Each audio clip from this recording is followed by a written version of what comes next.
ಕ್ಲಾಸ್ನೊಳಗೆ Rome ಇತಿಹಾಸ ಲೇಖನ ಕಲೆ ಬಗ್ಗೆ ನೋಡ್ತಾ ಇದ್ವಿ. ರೋಮ್ ಇತಿಹಾಸ ಲೇಖನ ಕಲೆಯೊಳಗೆ ಬಹಳ ಮುಖ್ಯವಾಗಿರ್ತಕ್ಕಂಥವ್ರು ಇಬ್ಬರು. ಒಬ್ಬವ ಫಸ್ಟ್ ಯಾರು? ಲಿವಿ. ಎರಡನೇದವ ಟೆಸಿಟಸ್. ಬಟ್ ಇನ್ನು ಇಬ್ಬರದ್ದು ಕಾಂಪಿಟೇಟಿವ್ ಎಕ್ಸಾಮ್ಗೆ ಯಾವಾಗಾದ್ರೆ ಕೇಳ್ಬೋದು, ಕ್ಯಾಟೋ ಮತ್ತು ವರೋ ಅಂತ. ರೋಮ್ ಇತಿಹಾಸದೊಳಗೆ 4 ಜನ ಬರ್ತಾರೆ: ಲಿವಿ, ಟೆಸಿಟಸ್, ಕ್ಯಾಟೋ ಮತ್ತು ವರೋ. ಗ್ರೀಕ್ ಇತಿಹಾಸದಾಗ ಹ್ಯೂಮರ, ಹೆರೋಡಟಸ್, ಥುಸಿಡಿಡಸ್, ವರೋ. ಬಟ್ ಸಿಲೆಬಸ್ಗೆ ಇದ್ದಿದ್ದು ಹೆರೋಡಟಸ್, ಥುಸಿಡಿಡಸ್, ಲಿವಿ, ಟೆಸಿಟಸ್. ಇತಿಹಾಸವನ್ನು ಓದ್ತಕ್ಕಂಥ ಸಂದರ್ಭದೊಳಗೆ ಕಾಲಾನುಕ್ರಮಣಿಕೆಯಲ್ಲಿ ಓದುವಂಥ ಸ್ಥಿತಿಯಲ್ಲಿ ನಾವು ರೋಮ್ ಕೆಸೆಟ್ಗೆ ಅದು ಕೇಳಿರ್ತಾರೆ, ನೆಟ್ ಎಕ್ಸಾಮ್ದಾಗ ಕೇಳಿರ್ತಾರೆ, ಅಥವಾ ಲೆಕ್ಚರರ್ PU ಕಾಲೇಜ್ ಲೆಕ್ಚರರ್ ಕೇಳಿರ್ತಾರೆ, ಡಿಗ್ರಿ ಕಾಲೇಜ್ ಅಸಿಸ್ಟೆಂಟ್ ಪ್ರೊಫೆಸರ್ ಕೇಳಿರ್ತಾರೆ. ಯಾವುದಾದ್ರೂ ಕಾಂಪಿಟೇಟಿವ್ ಎಕ್ಸಾಮ್ದೊಳಗೆ ಹಿಸ್ಟ್ರಿಯನ್ನು ಇದ್ದಾಗ ಸಿಲೆಬಸ್ದೊಳಗೆ ಇತ್ತು ಅಂತಂದರೆ ಸಿಲೆಬಸ್ದಾಗ ಕೇಳಿರ್ತಾರೆ. ಬರೀ ಗ್ರೀಕ್ ಹಿಸ್ಟ್ರಿ ಅಂತ ಸಿಲೆಬಸ್ಗೆ ಇತ್ತು ಅಂತಂದರೆ ಆ ಗ್ರೀಕ್ ಹಿಸ್ಟ್ರಿದೊಳಗೆ ಹ್ಯೂಮರ್ನು ಕೇಳ್ಬೋದು, ಹೆರೋಡಟಸ್ನು ಕೇಳ್ಬೋದು, ಥುಸಿಡಿಡಸ್ನು ಕೇಳ್ಬೋದು. ರೋಮ್ ಇತಿಹಾಸ ಅಂತ ಅಷ್ಟೇ ಸಿಲೆಬಸ್ ಇತ್ತು ಅಂದರೆ ಅಲ್ಲಿ ಲಿವಿ ಕೇಳ್ಬೋದು, ಟೆಸಿಟಸ್ ಕೇಳ್ಬೋದು, ಕ್ಯಾಟೋ ಕೇಳ್ಬೋದು, ವರೋ ಕೇಳ್ಬೋದು. ಚರ್ಚ್ ಇತಿಹಾಸ ಇತ್ತು ಅಂತಂದ್ರೆ ಚರ್ಚ್ ಇತಿಹಾಸದ ಯಾರು ಇತಿಹಾಸಕಾರ ಬರ್ತಾರೆ ಅವ್ರು ಕೇಳ್ಬೋದು. ಅರಬ್ ಇತಿಹಾಸದ ಇತ್ತಂದ್ರೆ ಅರಬ್ ಇತಿಹಾಸದ. ಇಲ್ಲ ಅದನ್ನು ಡಿವೈಡ್ ಮಾಡಿ ಪರ್ಸನ್ಸ್ ಬಗ್ಗೆ ಕೇಳಿದರೆ ಕೇಳ್ಬೋದು. ಅವರು ಯಾವ ವ್ಯಕ್ತಿಗಳು ಯಾರು, ಹೆರೋಡಟಸ್ ಯಾರು, ಅವ್ರ ಕೃತಿ ಏನು, ಮೊದಲ ಕೃತಿ ಯಾವುದು ಅಂತ ಕೇಳ್ಬೋದು. ಥುಸಿಡಿಡಸ್ನ ಕೇಳ್ಬೋದು, ಲಿವಿದ್ ಕೇಳ್ಬೋದು, ಟೆಸಿಟಸ್ದು ಕೇಳ್ಬೋದು. ಇದರಲ್ಲಿ ಪ್ರಮುಖವಾದ ಕೃತಿ ಯಾವುದು ಅಂತ ಕೇಳ್ಬೋದು. ಹಿಂಗೆ ಕೇಳೋ ಚಾನ್ಸಸ್ಗಳು ಇರ್ತವೆ. ಬಟ್ ರಿಸರ್ಚ್ ಮೆಥಡಾಲಜಿ ಒಂದು, ಹಿಸ್ಟಾರಿಯೋಗ್ರಫಿ ಒಂದು ಮಸ್ಟ್ ಆ್ಯಂಡ್ ಶುಡ್ ಓದಲೇಬೇಕು. ಯಾಕೆ ಓದಬೇಕು ಅಂತಂದ್ರೆ ನಿಮಗೆ PhD ಬರೋವಾಗ ಎಂಟ್ರೆನ್ಸಕ್ಕೂ ಈ ಸಿಲೆಬಸ್ ಐತಿ, KSETದೊಳಗೂ ಈ ಸಿಲೆಬಸ್ ಐತಿ, ನೆಟ್ಟಿಗೂ ಈ ಸಿಲೆಬಸ್ ಐತಿ, PU ಕಾಲೇಜ್ ಲೆಕ್ಚರರ್ಗೂ ಈ ಸಿಲೆಬಸ್ ಐತಿ, ಡಿಗ್ರಿ ಕಾಲೇಜ್ ಅಸಿಸ್ಟೆಂಟ್ ಪ್ರೊಫೆಸರ್ಗೂ ಈ ಸಿಲೆಬಸ್ ಐತಿ. ಎರಡು ಒಂದು ರಿಸರ್ಚ್ ಮೆಥಡಾಲಜಿ, ಒಂದು ಹಿಸ್ಟಾರಿಯೋಗ್ರಫಿ. ಸಂಶೋಧನಾ ವಿಧಾನ ಮತ್ತು ಇತಿಹಾಸ ಲೇಖನ ಕಲೆ ಇವೆರಡು ಓದಬೇಕು. ಇತಿಹಾಸ ಲೇಖನ ಕಲೆ ಓದೋದ್ರಿಂದ ಬಹಳಷ್ಟು ಲಾಭಗಳದಾವ. ಏನದಾವ ಅಂತಂದ್ರೆ ಈ ಕಾಂಪಿಟೇಟಿವ್ ಎಕ್ಸಾಮ್ದಾಗ ಈಗ ಸದ್ಯದ ಸ್ಥಿತಿ ಒಳಗೆ ಹೆಂಗೆ ಕೇಳ್ತಾರಂದ್ರೆ ಲೇಖಕರು ಮತ್ತು ಅವರ ಕೃತಿಗಳು ಕೇಳಾಕತ್ತಾರೆ. ಲೇಖಕರು ಮತ್ತು ಅವ್ರ ಕೃತಿಗಳನ್ನು ಕೇಳಾಕ್ತಾರೆ. ಆ ಲೇಖಕರು ಕೃತಿಗಳು ಕೇಳೋದು ಅಷ್ಟೇ ಅಲ್ಲ, ಮತ್ತೊಂದು ಹೊಸ ಪದ್ಧತಿ ಇತ್ತೀಚೆಗೆ ಸ್ಪರ್ಧಾತ್ಮಕ ಪರೀಕ್ಷೆಗಳಲ್ಲಿ ಕೇಳ್ತಕ್ಕಂಥ ಪ್ರಶ್ನೆ. ಒಬ್ಬದ ಲೇಖಕಂದ ಕೃತಿಗಳದ್ದು ಪಟ್ಟಿ ಕೊಡ್ತಾರೆ, ಕೃತಿಗಳ ಪಟ್ಟಿ ಕೊಟ್ಟು ಅದನ್ನು ಕಾಲಾನುಕ್ರಮಣಿಕೆಯಲ್ಲಿ ಜೋಡಿಸ್ರಿ ಅಂತ ಕೇಳ್ತಾರೆ. ಒಬ್ಬರೇ ಅರ್ಥರಿರ್ತಾರೆ, ಅವ್ರದ್ದೊಂದು 4 ಕೃತಿಗಳು ಕೊಡ್ತಾರೆ, ಕೊಟ್ಟು ಅದನ್ನು ಕಾಲಾನುಕ್ರಮಣಿಕೆ ಫಸ್ಟ್ ಯಾವುದು, ಸೆಕೆಂಡ್ ಯಾವುದು, ಥರ್ಡ್ ಯಾವುದು, ಫೋರ್ತ್ ಯಾವುದು ಅಂತ ಕೇಳ್ತಾರೆ. ಅದಕ್ಕೆ ಹಿಸ್ಟಾರಿಯೋಗ್ರಫಿ ಬೇಕು ಅಂತ. ಹಿಸ್ಟಾರಿಯೋಗ್ರಫಿ ನಿಮ್ಮ ಸಿಲೆಬಸ್ಗೆ ಇದ್ದಿದ್ದು ಭಾಳ ಆದರೆ ಯಾರ ಥರ BCA ಕಲಿ ತನಕ ಅಷ್ಟೇ. ಎಲ್ಲಿ ಗ್ರೀಕ್ ಇತಿಹಾಸದಿಂದ ಹಿಡ್ಕೊಂಡು BCA ಕಲಿ ತನಕ. ಬಟ್ ಅದು ಅಷ್ಟೇ ಕೇಳ್ತಾರಂತೇನಿಲ್ಲ. ಅದನ್ನಷ್ಟೇ ಕಾಂಪಿಟೇಟಿವ್ ಎಕ್ಸಾಮ್ದಾಗಲಿ, ಅಸಿಸ್ಟೆಂಟ್ ಪ್ರೊಫೆಸರ್ಗಾಗಲಿ, PU ಕಾಲೇಜ್ಗಾಗಲಿ ಅದನ್ನಷ್ಟೇ ಕೇಳ್ತಾರಂತಿಲ್ಲ. ಅಲ್ಲಿ ರೂಮಿಲ್ಲಾ ತಾಫರ್ದು ಕೇಳ್ಬೋದು, ಇರ್ಫಾನ್ ಹಬೀಬ್ನ ಕೇಳ್ಬೋದು, BCA ಕಲೀದ್ ಕೇಳ್ಬೋದು, ಸುಂದರ್ ಅವ್ರದ್ದು ಕೇಳ್ಬೋದು, SR ರಾವ್ ಅವ್ರದ್ದು ಕೇಳ್ಬೋದು. ಭಾಳ ಬೇರೆ ಬೇರೆ ಇತಿಹಾಸಕಾರರು ಯಾವ್ಯಾವುದು ಒಂದೊಂದು ಕ್ಷೇತ್ರದಲ್ಲಿ ಸಂಶೋಧನೆ ಮಾಡಿದವರು ಅದಾರ, ಅವ್ರ ಬಗ್ಗೆನೂ ಕೇಳಬಹುದು, ಅವ್ರ ಕೃತಿ ಬಗ್ಗೆನೂ ಕೇಳ್ಬೋದು. ಇತ್ತೀಚೆಗೆ ಹರಪ್ಪ ಸಂಸ್ಕೃತಿಯೊಳಗೆ ಸಂಶೋಧನೆ ಮಾಡಿದವ್ರು ಯಾರು ಅಂತ ಕೇಳ್ಬೋದು. ಬಟ್ ಅವ್ರು ನಮ್ಗೆ ಯಾರು ಗೊತ್ತಿರಲಿಲ್ಲ ಅಂದ್ರೂ ಅದು ಹೊಸ ಸಂಶೋಧನೆಗಳಾಗ್ತವೆ. ಅದಕ್ಕೆ ಡೇ ಟು ಡೇ ಅಪ್ಡೇಟ್ಗಳನ್ನು ನೋಡ್ತಿರ್ಬೇಕು ನಾವು. ಅದಕ್ಕೆ ಏನಪ್ಪ ಅಂತಂದ್ರೆ ಹಿಸ್ಟಾರಿಯೋಗ್ರಫಿ ಭಾಳ ಇಂಪಾರ್ಟೆಂಟು.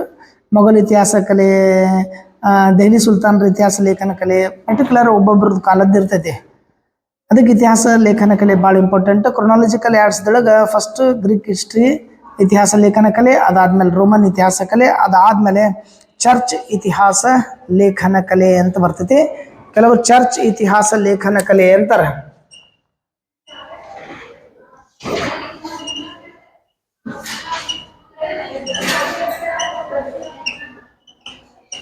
ಇದ್ರೊಳಗ ಸಂತ್ ಅಗಸ್ಟೈನ್ ಅಂತ ಬರ್ತಾರೆ.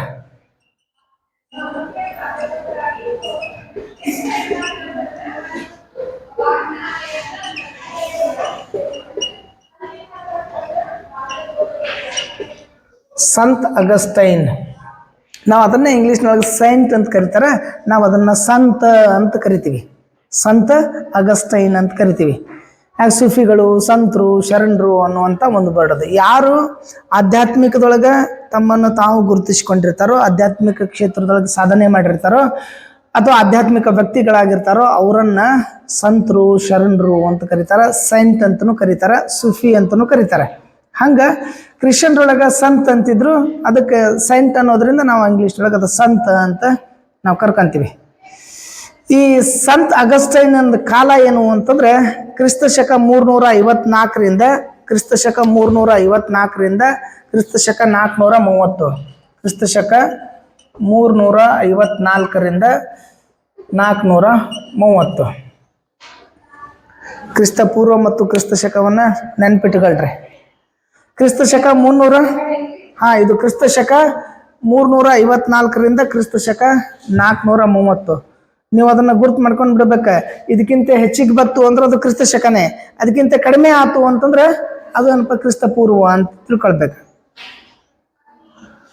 ಹಾಗಾದ್ರೆ ಚರ್ಚ್ ಇತಿಹಾಸ ಲೇಖನ ಕಲೆ ಒಳಗ ಬಹಳ ಪ್ರಮುಖವಾಗಿ ಪರಿಣಾಮಕಾರಿಯಾಗಿರ್ತಕ್ಕಂಥ ಬರಹಗಳನ್ನ ಬರೆದಿರ್ತಕ್ಕಂಥವ. ಈ ಚರ್ಚೆಗಳ ಮೇಲೆ ಸಾಕಷ್ಟು ಪ್ರಭಾವ ಬೀರಿರ್ತಕ್ಕಂಥ ಇತಿಹಾಸಕಾರರೊಳಗ, ಬರಹಗಾರರೊಳಗ, ಚಿಂತಕರೊಳಗ ಅಗ್ರಗಣ್ಯ ಆಗಿರ್ತಕ್ಕಂಥ ವ್ಯಕ್ತಿ ಅಂತಂದ್ರೆ ಸಂತ ಅಗಸ್ಟೀನ್ ಅಂತ ಕರಿತೀವಿ. ಅವನ ಬರಹಗಳೇ ಹಾಗಿದ್ದು ಅಂತಂದ್ರೆ ಧಾರ್ಮಿಕ ಮತ್ತು ಆಧ್ಯಾತ್ಮಿಕ ವಿಚಾರಗಳಿಂದ ಕೂಡಿರ್ತಕ್ಕಂಥವಾಗಿದ್ದು, ಧಾರ್ಮಿಕ ಮತ್ತು ಆಧ್ಯಾತ್ಮಿಕ ವಿಚಾರಗಳಿಂದ ಕೂಡಿದ್ದು. ಮಧ್ಯಕಾಲಿನಲ್ಲಿರ್ತಕ್ಕಂಥ ರೋಮನ ಕೆಥೋಲಿಕ್ರು ಏನಿದಾರಲ್ಲ, ಮಧ್ಯಕಾಲದೊಳಗೆ ರೋಮ್ನ ಕೆಥೋಲಿಕ್ರು ಅಂದ್ರ ಅವ್ರ ಮೇಲೆ ಮತ್ತು ಪುನರುಜ್ಜೀವನ ಕಾಲದಲ್ಲಿರ್ತಕ್ಕಂಥ ಪ್ರೊಟೆಸ್ಟೆಂಟ್ ಪಂಥದ ಮೇಲೆ, ಅವ್ರ ಜನರ ಮೇಲೆ ಸಾಕಷ್ಟು ಪ್ರಭಾವವನ್ನು ಬೀರಿರ್ತಕ್ಕಂಥ ವ್ಯಕ್ತಿ ಅಂತಂದ್ರೆ ಸಂತ ಅಗಸ್ಟೈನ್. ಮಧ್ಯಕಾಲಿನಲ್ಲಿರ್ತಕ್ಕಂಥ ರೋಮ್ದಲ್ಲಿರ್ತಕ್ಕಂಥ ಕೆಥೋಲಿಕ್ ಪಂಥದವರ ಮೇಲೆ, ಕೆಥೋಲಿಕ್ರ ಮೇಲೆ ಅಂದ್ರೆ ಮಧ್ಯಕಾಲದಾಗ ಕೆಥೋಲಿಕ್ರು ಇದ್ರೆ, ಅದಾದ್ಮೇಲೆ ಏನಪ್ಪಾ ಅಂದ್ರೆ ಪುನರುಜ್ಜೀವನ ಕಾಲ ಅಂತ ಬರ್ತದಲ್ಲ, ಪುನರುಜ್ಜೀವನ ಕಾಲದ ನಂತರ ಏನಪ್ಪಾ ಅಂದ್ರೆ ಪ್ರೊಟೆಸ್ಟೆಂಟ್ರು ಬಂದ್ರೆ, ಅಂದ್ರೆ ಕೆಥೋಲಿಕರ ಮೇಲೆ ಮತ್ತು ಪ್ರೊಟೆಸ್ಟೆಂಟ್ರ ಮೇಲೆ ಸಾಕಷ್ಟು ಪ್ರಭಾವವನ್ನು ಬೀರಿರ್ತಕ್ಕಂಥ ಬರಹಗಳು ಅವೇನಪ್ಪ ಅಂದ್ರೆ ಸಂತ ಅಗಸ್ಟೈನ್ ಅದಾವ. ಅವನ ಬರಹಗಳು, ಅವನ ಯೋಚನೆಗಳು, ಅವನ ವಿಚಾರಗಳು ಏನಪ್ಪಾ ಅಂದ್ರೆ ಬಹಳಷ್ಟು ಪ್ರಭಾವ ಬೀರ್ತಾವ. ಎಷ್ಟು ಪ್ರಭಾವ ಬೀಳ್ತಾವ ಅಂದ್ರೆ ಅವು ಅಚ್ಚ ಅಳಿಯದ ಹಾಗೆ ಉಳಿಯುವಷ್ಟು ಪ್ರಭಾವ ಬೀರ್ತಾವಂತ. ಅವನ ಬರಹಗಳಲ್ಲಿ ಏನೈತಿ ಅಂತಂದ್ರೆ ವಿವೇಕ ಐತಿ, ಅರಿವು ಐತಿ ಮತ್ತು ಪ್ರಜ್ಞೆ ಐತಿ ಮತ್ತು ಯೋಗ ಐತಿ. ವಿವೇಕ, ಅರಿವು, ಪ್ರಜ್ಞೆ ಮತ್ತು ಯೋಗಗಳು ಸಂತ ಅಗಸ್ಟೈನ್ನ ಬರಹಗಳಿಂದ ನಾವಪ್ಪ ಅಂದ್ರೆ ತಿಳಿದುಕೊಳ್ತೀವಿ ಅಂತ. ಅರಿವು ಐತಿ, ವಿವೇಕ ಐತಿ, ಪ್ರಜ್ಞೆ ಐತಿ, ಯೋಗದ. ಅರಿವು ಮೂಡಿಸುವಂತ ಬರಹಗಳದಾವ, ಪ್ರಜ್ಞೆ ಮೂಡಿಸ್ತಕ್ಕಂಥ ಬರಹಗಳದಾವ, ವಿವೇಕವನ್ನ ಹುಟ್ಟಿಸುವಂತ, ವಿವೇಕವನ್ನ ತಿಳಿಸುವಂತ ಬರಹಗಳದಾವ, ಯೋಗವನ್ನ ತಿಳಿಸುವ ಬರಹಗಳದಾವ. ಭಾಳ ಜನರಿಗೆ ಬಹಳಷ್ಟದೊಳಗೆ ಏನಪ್ಪ ಅಂದ್ರೆ ಗೊಂದಲಗಳದಾವ. ಕರ್ಮ ಅಂದ್ರೆ ಏನು ಅಂತ. ಕರ್ಮ ಅಂದ್ರೇನು? ಕರ್ಮ ಅಂದ್ರೇನು? ಇದೇನು ನನ್ನ ಕರ್ಮ ಅಂತ? ಏನು ಇದೇ ನನ್ನ ಕರ್ಮ ಅಂತ? ಕರ್ಮ ಅಂದ್ರೇನು? ಭಾಳ ಜನರಿಗೆ ಇದ್ರದ್ದು ಗೊತ್ತಿಲ್ಲ. ಯೋಗ ಅಂದ್ರೇನು? ಯೋಗಾಸನ ಮಾಡೋದ, ಮತ್ತೆ ಹಣೆ ಬರಣ ಅಥವಾ ಅವಕಾಶನ? ಯೋಗ ಅಂದ್ರೇನು? ಕರ್ಮ ಅಂದ್ರೇನು?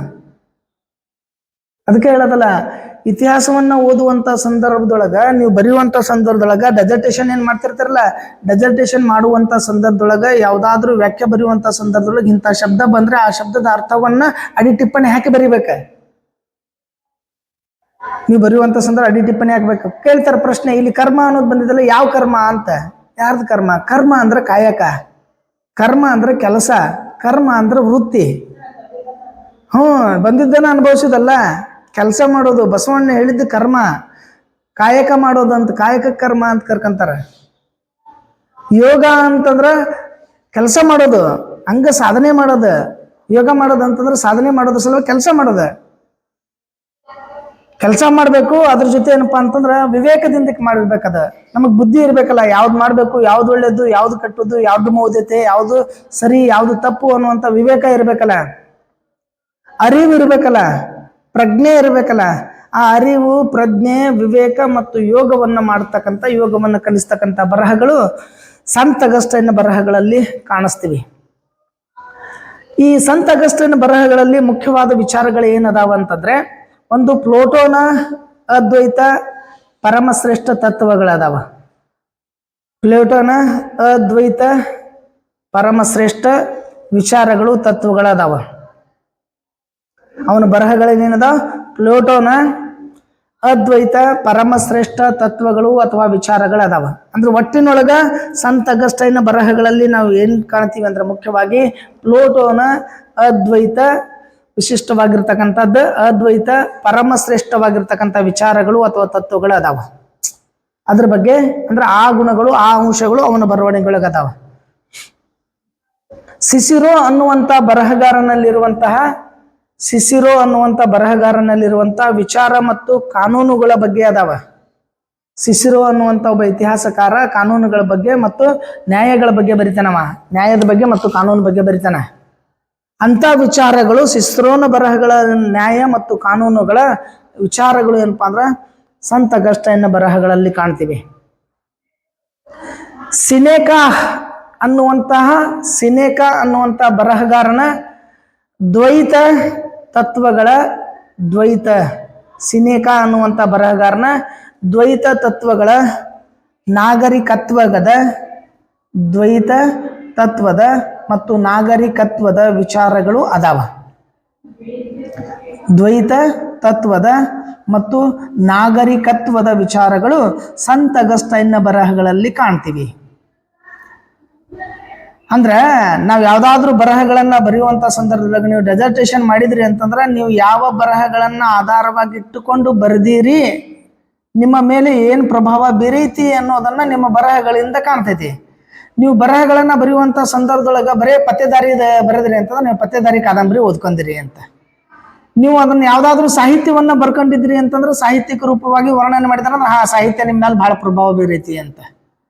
ನೀವಿಲ್ಲ ಕಠಿಣವಾಗಿರ್ತಕ್ಕಂಥ ಶಬ್ದಗಳನ್ನ ಬರೆದ್ರಿ ಅಂತಂದ್ರೆ ನೀವು ಬಹಳ ಶಬ್ದ ಭಂಡಾರ ನಿಮ್ಮಲ್ಲಿ ಐತಿ ಅಂತ. ಬೇರೆ ಬೇರೆ ಅರ್ಥದಲ್ಲಿರ್ತಕ್ಕಂಥ ಪದಗಳನ್ನ ಬರ್ಸಿದ್ರಿ ಅಂದ್ರೆ ಇವ್ರ ಪದಗಳ ಜ್ಞಾನ ಐತಿ ಅಂತ.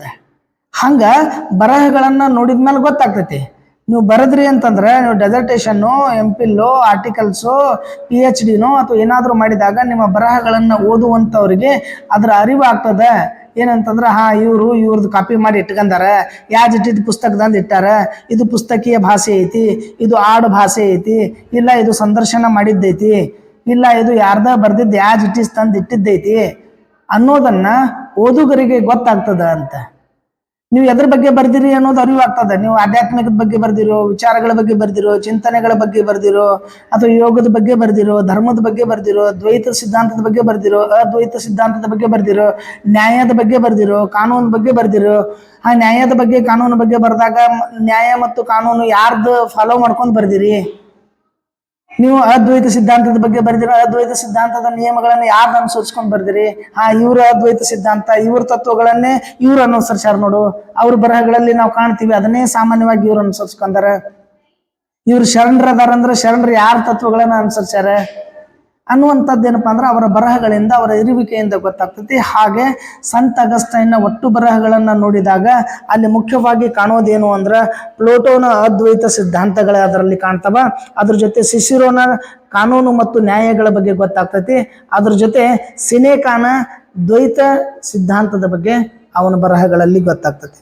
ಇದರಿಂದ ಸಂತ ಅಗಸ್ಟೈನ್ ಒಬ್ಬ ಶ್ರೇಷ್ಠ ಇತಿಹಾಸಕಾರ ಅಂತ ಕರೀತಾರೆ. ಚರ್ಚ್ ಇತಿಹಾಸ ಲೇಖನ ಕಲೆ ಮೇಲೆ ಸಾಕಷ್ಟು ಪ್ರಭಾವ ಬೀರಿರ್ತಕ್ಕಂಥ ವ್ಯಕ್ತಿ ಅಂತ ಕರೀತಾರೆ. ಅಷ್ಟೇ ಅಲ್ಲ, ಸಂತ ಅಗಸ್ಟೈನ್ ಅನ್ನ ದೇವತಾ ಶಾಸ್ತ್ರಜ್ಞ ಅಂತನೂ ಕರೀತಾರೆ. ದೇವತಾ ಶಾಸ್ತ್ರಜ್ಞ ಹಂಗಂದ್ರೇನು? ದೇವತಾ ಶಾಸ್ತ್ರಜ್ಞ ಅಂದ್ರೆ ಏನು ಅಂತ. ದೇವತಾ ಶಾಸ್ತ್ರಜ್ಞ ಅಂದ್ರೇನು? ಭೂತಾರಾಧಕ ಅಂದ್ರೇನು? ಭೂತಾರಾಧಕ ಅಂದ್ರೆ ಭೂತಗಳನ್ನ ಆರಾಧನೆ ಮಾಡ್ತಕ್ಕಂಥವ. ದೇವತಾ ಶಾಸ್ತ್ರಜ್ಞ ಅಂದ್ರೆ ದೇವತೆಗಳ ಬಗ್ಗೆನೆ, ಶಾಸ್ತ್ರಗಳ ಬಗ್ಗೆನೆ ಅಧ್ಯಯನ ಮಾಡಿರ್ತಕ್ಕಂಥ ವ್ಯಕ್ತಿ ಇಷ್ಟೇ. ಅಂದ್ರೆ ಅವ ಬರೇ ದೇವ್ರ ಬಗ್ಗೆ ಹೆಚ್ಚು ಹೇಳ್ತಾನ ಅನ್ನೋದಕ್ಕೆ ಅವನನ್ನ ದೇವತಾ ಶಾಸ್ತ್ರಜ್ಞ ಅಂತ ಕರೀತಾರೆ. ಅವನ್ ಬಹಳ ಹೇಳ್ತಾನೆ. ಅವನನ್ನ ದೇವತಾ ಶಾಸ್ತ್ರಜ್ಞ ಅಂತ ಯಾಕೆ ಕರೀತಾರಂತಂದ್ರ ಅವ ದೇವರ ಸೃಷ್ಟಿ ಬಗ್ಗೆ, ದೇವರ ಬಗ್ಗೆ ಏನಪ್ಪಾ ಅಂದ್ರೆ ಬಹಳ ಮುಖ್ಯವಾಗಿ ಬರೀತಾನೆ. ಅದಕ್ಕೆ ದೇವತಾ ಶಾಸ್ತ್ರಜ್ಞ ಅಂತ ಕರೀತಾನೆ. ಅವನೊಬ್ಬನ ದಾರ್ಶನಿಕ ಅಂತ ಕರೀತಾರೆ. ಯಾಕಂತಂದ್ರೆ ಅವನ ವಿಚಾರಗಳು ಏನಪ್ಪಾ ಅಂದ್ರೆ ವಿಮರ್ಶೆಗಸ್ತಿದ್ದು, ದರ್ಶನವನ್ನ ಕೊಡ್ತಾ ಇದ್ದು. ಅದಕ್ಕೆ ಅವನೊಬ್ಬನನ್ನ ದಾರ್ಶನಿಕ ಅಂತ ಕರೀತಾರೆ. ಸಂತ ಅಗಸ್ಟೈನ್ ಅನ್ನ ಉಪದೇಶಕ ಅಂತ ಕರೀತಾರೆ. ಸಂತ ಅಗಸ್ಟೈನ್ ಧರ್ಮದಲ್ಲಿರುವಂತ ಉತ್ತಮ ಗುಣಗಳನ್ನ ಉಪದೇಶ ಮಾಡ್ತಾನೆ, ಅಂದ್ರ ಪ್ರವಚನ ಮಾಡ್ತಾನೆ, ಜನರಿಗೆ ಹೇಳ್ತಾನೆ. ಅದಕ್ಕೆ ಅವನನ್ನ ಉಪದೇಶಕ ಅಂತ ಕರೀತಾರೆ. ಸಂತ ಅಗಸ್ಟೈನ್ ಅನ್ನ ಗುರು ಅಂತ ಕರೀತಾರೆ. ಸಂತ ಅಗಸ್ಟೈನ್ ಅನ್ನ ಗುರು ಅಂತ ಯಾಕೆ ಕರೀತಾರೆ ಅಂತಂದ್ರೆ ಅವ ಬಹಳಷ್ಟು ಜನರಿಗೆ ಬೋಧನೆ ಮಾಡಿದ್ದ. ಆ ಬೋಧನೆಯಿಂದ ಅವರು ಪರಿವರ್ತನೆ ಆಗಿದ್ರು ಅನ್ನೋದಕ್ಕೆ ಅವನನ್ನ ಗುರು ಅಂತ ಕರೀತಾರೆ. ಸಂತ ಅಗಸ್ಟೈನ್ ಅನ್ನ ಒಬ್ಬ ಕವಿ ಅಂತ ಕರೀತಾರೆ. ಕವಿಯಲ್ಲಿರ್ತಕ್ಕಂಥ ವರ್ಣನೆ ಮತ್ತು ಕವಿಯಲ್ಲಿರ್ತಕ್ಕಂಥ ಆಕರ್ಷಣೆಯ ಬರಹಗಳ ಶೈಲಿ ಸಂತ ಅಗಸ್ಟೈನ್ ಇತ್ತು. ಅದಕ್ಕೆ ಅವನೊಬ್ಬನನ್ನ ಕವಿ ಅಂತ ಕರೀತಾರೆ. ಸಂತ ಅಗಸ್ಟೈನ್ ಅನ್ನ ಗಣಪಂಡಿತ ಅಂತ ಕರೀತಾರೆ. ಯಾಕೆ ಗಣಪಂಡಿತ ಅಂತ ಕರೀತಾರೆ ಅಂತಂದ್ರೆ ನಾವು ಬಹಳಷ್ಟು ಕೃತಿಗಳನ್ನ ಓದಿ ಪಾಂಡಿತ್ಯವನ್ನ ಪಡ್ಕೊಂಡಿದ್ದ. ಅದಕ್ಕೆ ಅವನನ್ನ ಗಣಪಂಡಿತ ಅಂತ ಕರೀತಾರೆ. ಸಂತ ಅಗಸ್ಟೈನ್ ಒಬ್ಬ ರಾಜಕೀಯ ಚಿಂತಕ ಅಂತ ಕರೀತಾರೆ. ಯಾಕೆ ರಾಜಕೀಯ ಚಿಂತಕ ಅಂತ ಕರೀತಾರಂದ್ರೆ ಅಗಸ್ಟಸ್ನ ಆಳ್ವಿಕೆ ಸಂದರ್ಭದೊಳಗ ಅಲ್ಲಿ ರೋಮನ ಚರಿತ್ರೆಯನ್ನ ರಾಜಕೀಯವಾಗಿ ಬಿಂಬಿಸ್ತಕ್ಕಂಥ ಕೆಲಸ ಮಾಡ್ತಾನೆ. ಅದಕ್ಕೊಬ್ಬ ರಾಜಕೀಯ ಚಿಂತಕ ಅಂತ ಕರೀತಾರೆ. ಒಟ್ಟಿನೊಳಗ ಸಂತ ಅಗಸ್ಟೈನ್ ಶ್ರೇಷ್ಠ ಅನ್ನೋದಕ್ಕೆ ಮುಖ್ಯವಾಗಿ ಕಾರಣನೇ ಯಾವುದು ಅಂತಂದ್ರೆ ಅವನು ಬರೆದಿರ್ತಕ್ಕಂಥ ಕೃತಿ. ಬಹಳಷ್ಟು ಕೃತಿಗಳು ಬರೀತಾನೆ. ಅದರೊಳಗೆ ಬಹಳಷ್ಟು ಇಂಪಾರ್ಟೆಂಟ್ ಆಗಿರ್ತಕ್ಕಂಥದ್ದು ದ ಸಿಟಿ ಆಫ್ ಗಾಡ್ ಅಂತೇಳಿ. The city of god.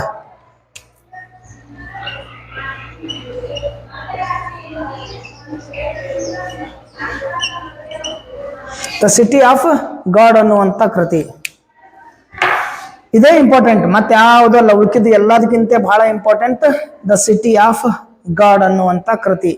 ಈ ಕೃತಿನ ಅವನನ್ನ ಒಬ್ಬ ಮಹಾನ್ ಚಿಂತಕ, ಮಹಾನ್ ಇತಿಹಾಸಕಾರ, ದೈವತಾ ತಜ್ಞ, ದಾರ್ಶನಿಕ, ವಿಮರ್ಶಕ, ಉಪದೇಶ, ಗುರು, ಕವಿ, ರಾಜಕೀಯ ತಜ್ಞ ಇಷ್ಟೆಲ್ಲದಕ್ಕೆ ಕೊಡಿಸಿದ್ದೆ ದ ಸಿಟಿ ಆಫ್ ಗಾಡ್ ಅನ್ನುವಂಥ ಕೃತಿ. ಹಂಗಂದ್ರೆ ಬರೇ ಅವನ ಬರವಣಿಗೆಗಳು, ಅವನ ಇತಿಹಾಸ ಅದನ್ನೇ ಹೇಳಕತ್ರಿ. ಅವನ ಜೀವನ ಅಂತ ಬೇಕಲ್ಲ. ನೀವು ಕೇಳ್ತಿದ್ರಿ ಅವನ ಜೀವನ, ಅವ್ನು ಹುಟ್ಟಿದ್ದಲ್ಲಿ, ಅವ ಸತ್ತಿದ್ದಲ್ಲಿ, ಅವನ ತಂದೆ ತಾಯಿ ಯಾರು, ಅದ್ರ ಬಗ್ಗೆ ಏನಾದ್ರೂ ಮಾಹಿತಿ ಬೇಕಂತ. ಹಾಗಾದ್ರೆ ಆ ಮಾಹಿತಿ ಸಿಗೋದೆಲ್ಲಿ ಅಂತಂದ್ರೆ ಸಂತ ಅಗಸ್ಟೈನ್ ಜೀವನ ಬಗ್ಗೆ ಏನಾದ್ರೂ ಮಾಹಿತಿಗಳು ಸಿಕ್ಕಿದ್ದು ಆಧಾರಗಳೇನು ಅಂತಂದ್ರೆ ಅವನೇ ಬರೆದಿರ್ತಕ್ಕಂಥ ಅವನ ಆತ್ಮಚರಿತ್ರೆ ಮತ್ತು ಜೀವನ ಚರಿತ್ರೆದೊಳಗೆ ಏನು ವ್ಯತ್ಯಾಸಗಳದಾವ?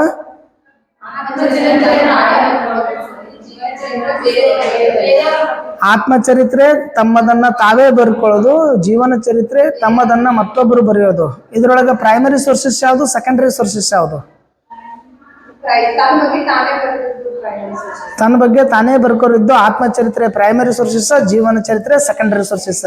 ಕೇಳ್ತಾರೆ ಡೆಸರ್ಟೇಷನ್ದಾಗ, ವಾಯ್ವಾದಾಗ ಕೇಳ್ತಾರೆ ಪ್ರೈಮರಿ ಸೋರ್ಸಸ್, ಸೆಕೆಂಡರಿ ಯಾವ ಸೋರ್ಸಸ್ ಆಧಾರದ ಮೇಲೆ ಯಾವ ಸೋರ್ಸ್ ಬೇಸ್ ಮೇಲೆ ನೀವು ಸ್ಟಡಿ ಮಾಡಿರಿ ಅಂತ ಕೇಳ್ತಾರೆ. ನೀವು ಅವಾಗೇನಪ್ಪ ಅಂದ್ರೆ ಮೂಲಾಧಾರಗಳಂದ್ರೆ ಪ್ರಾಥಮಿಕ ಮೂಲಾಧಾರ, ಆನುಷಂಗಿಕ ಮೂಲಾಧಾರ ಅಂತ ಹೇಳ್ತೀರಿ, ಪ್ರೈಮರಿ ಸೆಕೆಂಡರಿ. ಒಂದು ಎಕ್ಸಾಂಪಲ್ ಕೊಡ್ರಿ, ಪ್ರೈಮರಿ ಡಾಟಾ ಅಂದ್ರೇನು, ಸೆಕೆಂಡರಿ ಡಾಟಾ ಅಂದ್ರೇನು, ಸೋರ್ಸ್ ಅಂದ್ರೆ ಏನು ಅಂತ ಕೇಳ್ತಾರೆ. ಅವಾಗ ಎಕ್ಸಾಂಪಲ್ ಕೊಡುವಾಗ ಆತ್ಮಚರಿತ್ರೆ ಮತ್ತು ಜೀವನ ಚರಿತ್ರೆಯೊಳಗ ಆತ್ಮಚರಿತ್ರೆ ಪ್ರೈಮರಿ ಸೋರ್ಸಸ್ ಆಗ್ತತಿ, ಜೀವನ ಚರಿತ್ರೆ ಸೆಕೆಂಡರಿ ಸೋರ್ಸಸ್ ಆಗ್ತತಿ. ಬಟ್ ಅದನ್ನ ಇಟ್ಟುಕೊಂಡು ವಿಮರ್ಶೆ ಮಾಡಿ ಬರೆಯೋದು ಇತಿಹಾಸಕಾರನ ಕೆಲಸ. ಸತ್ಯನೋ ಅಸತ್ಯನೋ ಅದನ್ನು ಬರಿಬೇಕಾಗ್ತದೆ. ಈ ಸಂತ ಅಗಸ್ಟೈನ್ ಬರೆದಿರ್ತಕ್ಕಂಥ ಆತ್ಮಚರಿತ್ರೆ ಕನ್ಫಿಷನ್ಸ್ ಅಂತ.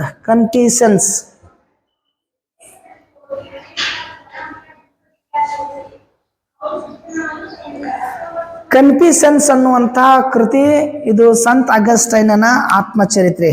ಆ ಆತ್ಮಚರಿತ್ರೆಯ ಪ್ರಕಾರ ಅವನ ಜೀವನದ ಬಗ್ಗೆ ಹೇಳಬೇಕು ಅಂತಂದ್ರೆ ರೆಫರೆನ್ಸ್ ಬೇಕಲ್ಲ.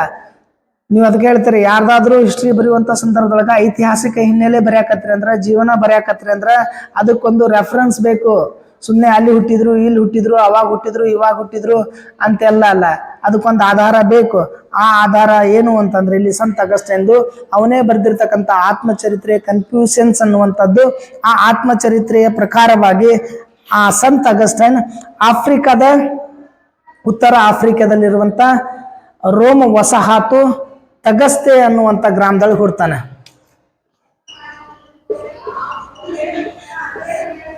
ಉತ್ತರ ಆಫ್ರಿಕಾದ ರೋಮ್ ವಸಾಹತು ಆಗಿರುವಂತ ತಗಸ್ತೆ ಅನ್ನುವಂಥ ಗ್ರಾಮದೊಳಗ ಕ್ರಿಸ್ತಶಕ 354 ಹುಡ್ತಾನೆ. ಕ್ರಿಸ್ತಶಕ 354 ಉತ್ತರ ಆಫ್ರಿಕಾದ ರೋಮ್ ವಸಾಹತು ಆದ ತಗಸ್ತೆ ಅನ್ನುವಂಥ ಗ್ರಾಮದೊಳಗೆ ಹುಡ್ತಾನೆ. ಕೇಳಿದ್ರೆ ಕೇಳಬಹುದು. ಹುಟ್ಟಿದ ಪ್ರದೇಶಗಳ ಬಗ್ಗೆ ಯಾರಾದರೂ ಕೇಳುವಾಗ ಸಂತ್ ಅಗಸ್ಟೈನ್ ಹುಟ್ಟಿದ್ದು ಉತ್ತರ ಆಫ್ರಿಕಾದ ರೋಮ್ ವಸಾಹತುವಿನ ತಗಸ್ತ ಅನ್ನುವಂಥ ಗ್ರಾಮದೊಳಗ ಅವ ಹುಟ್ತಾನ. ಕ್ರಿಸ್ತ ಶಕ 354 ನವೆಂಬರ್ 13ಕ್ಕೆ ಹುಟ್ತಾನೆ. ಭಾಳ ಜನ ಇತಿಹಾಸಕಾರರ ತಂದೆ ಯಾರು ತಾಯಿ ಯಾರು ಅನ್ನೋದ್ರ ಬಗ್ಗೆ ಭಿನ್ನಾಭಿಪ್ರಾಯಗಳದಾವ, ಕೆಲವೊಬ್ರು ಮಾಹಿತಿನೇ ಇಲ್ಲ. ಬಟ್ ಸಂತ್ ಅಗಸ್ಟೈನ್ನ ತಂದೆ ಯಾರು ಅಂದ್ರೆ ವಿಥರ್ಮಿ ಪೆಟ್ರಿಸಿಯಸ್.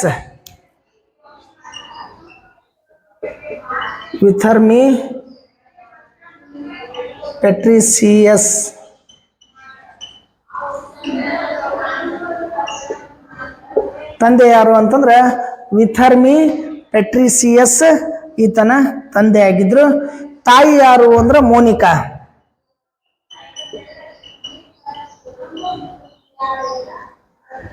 ನಿಮಗಷ್ಟು ನೆನಪು ಹೆಸರು ಉಳಿಲಿಲ್ಲ ಅಂದ್ರೆ ವಿಥರ್ಮಿ ಮತ್ತು ಮೋನಿಕಾ ಮಗ.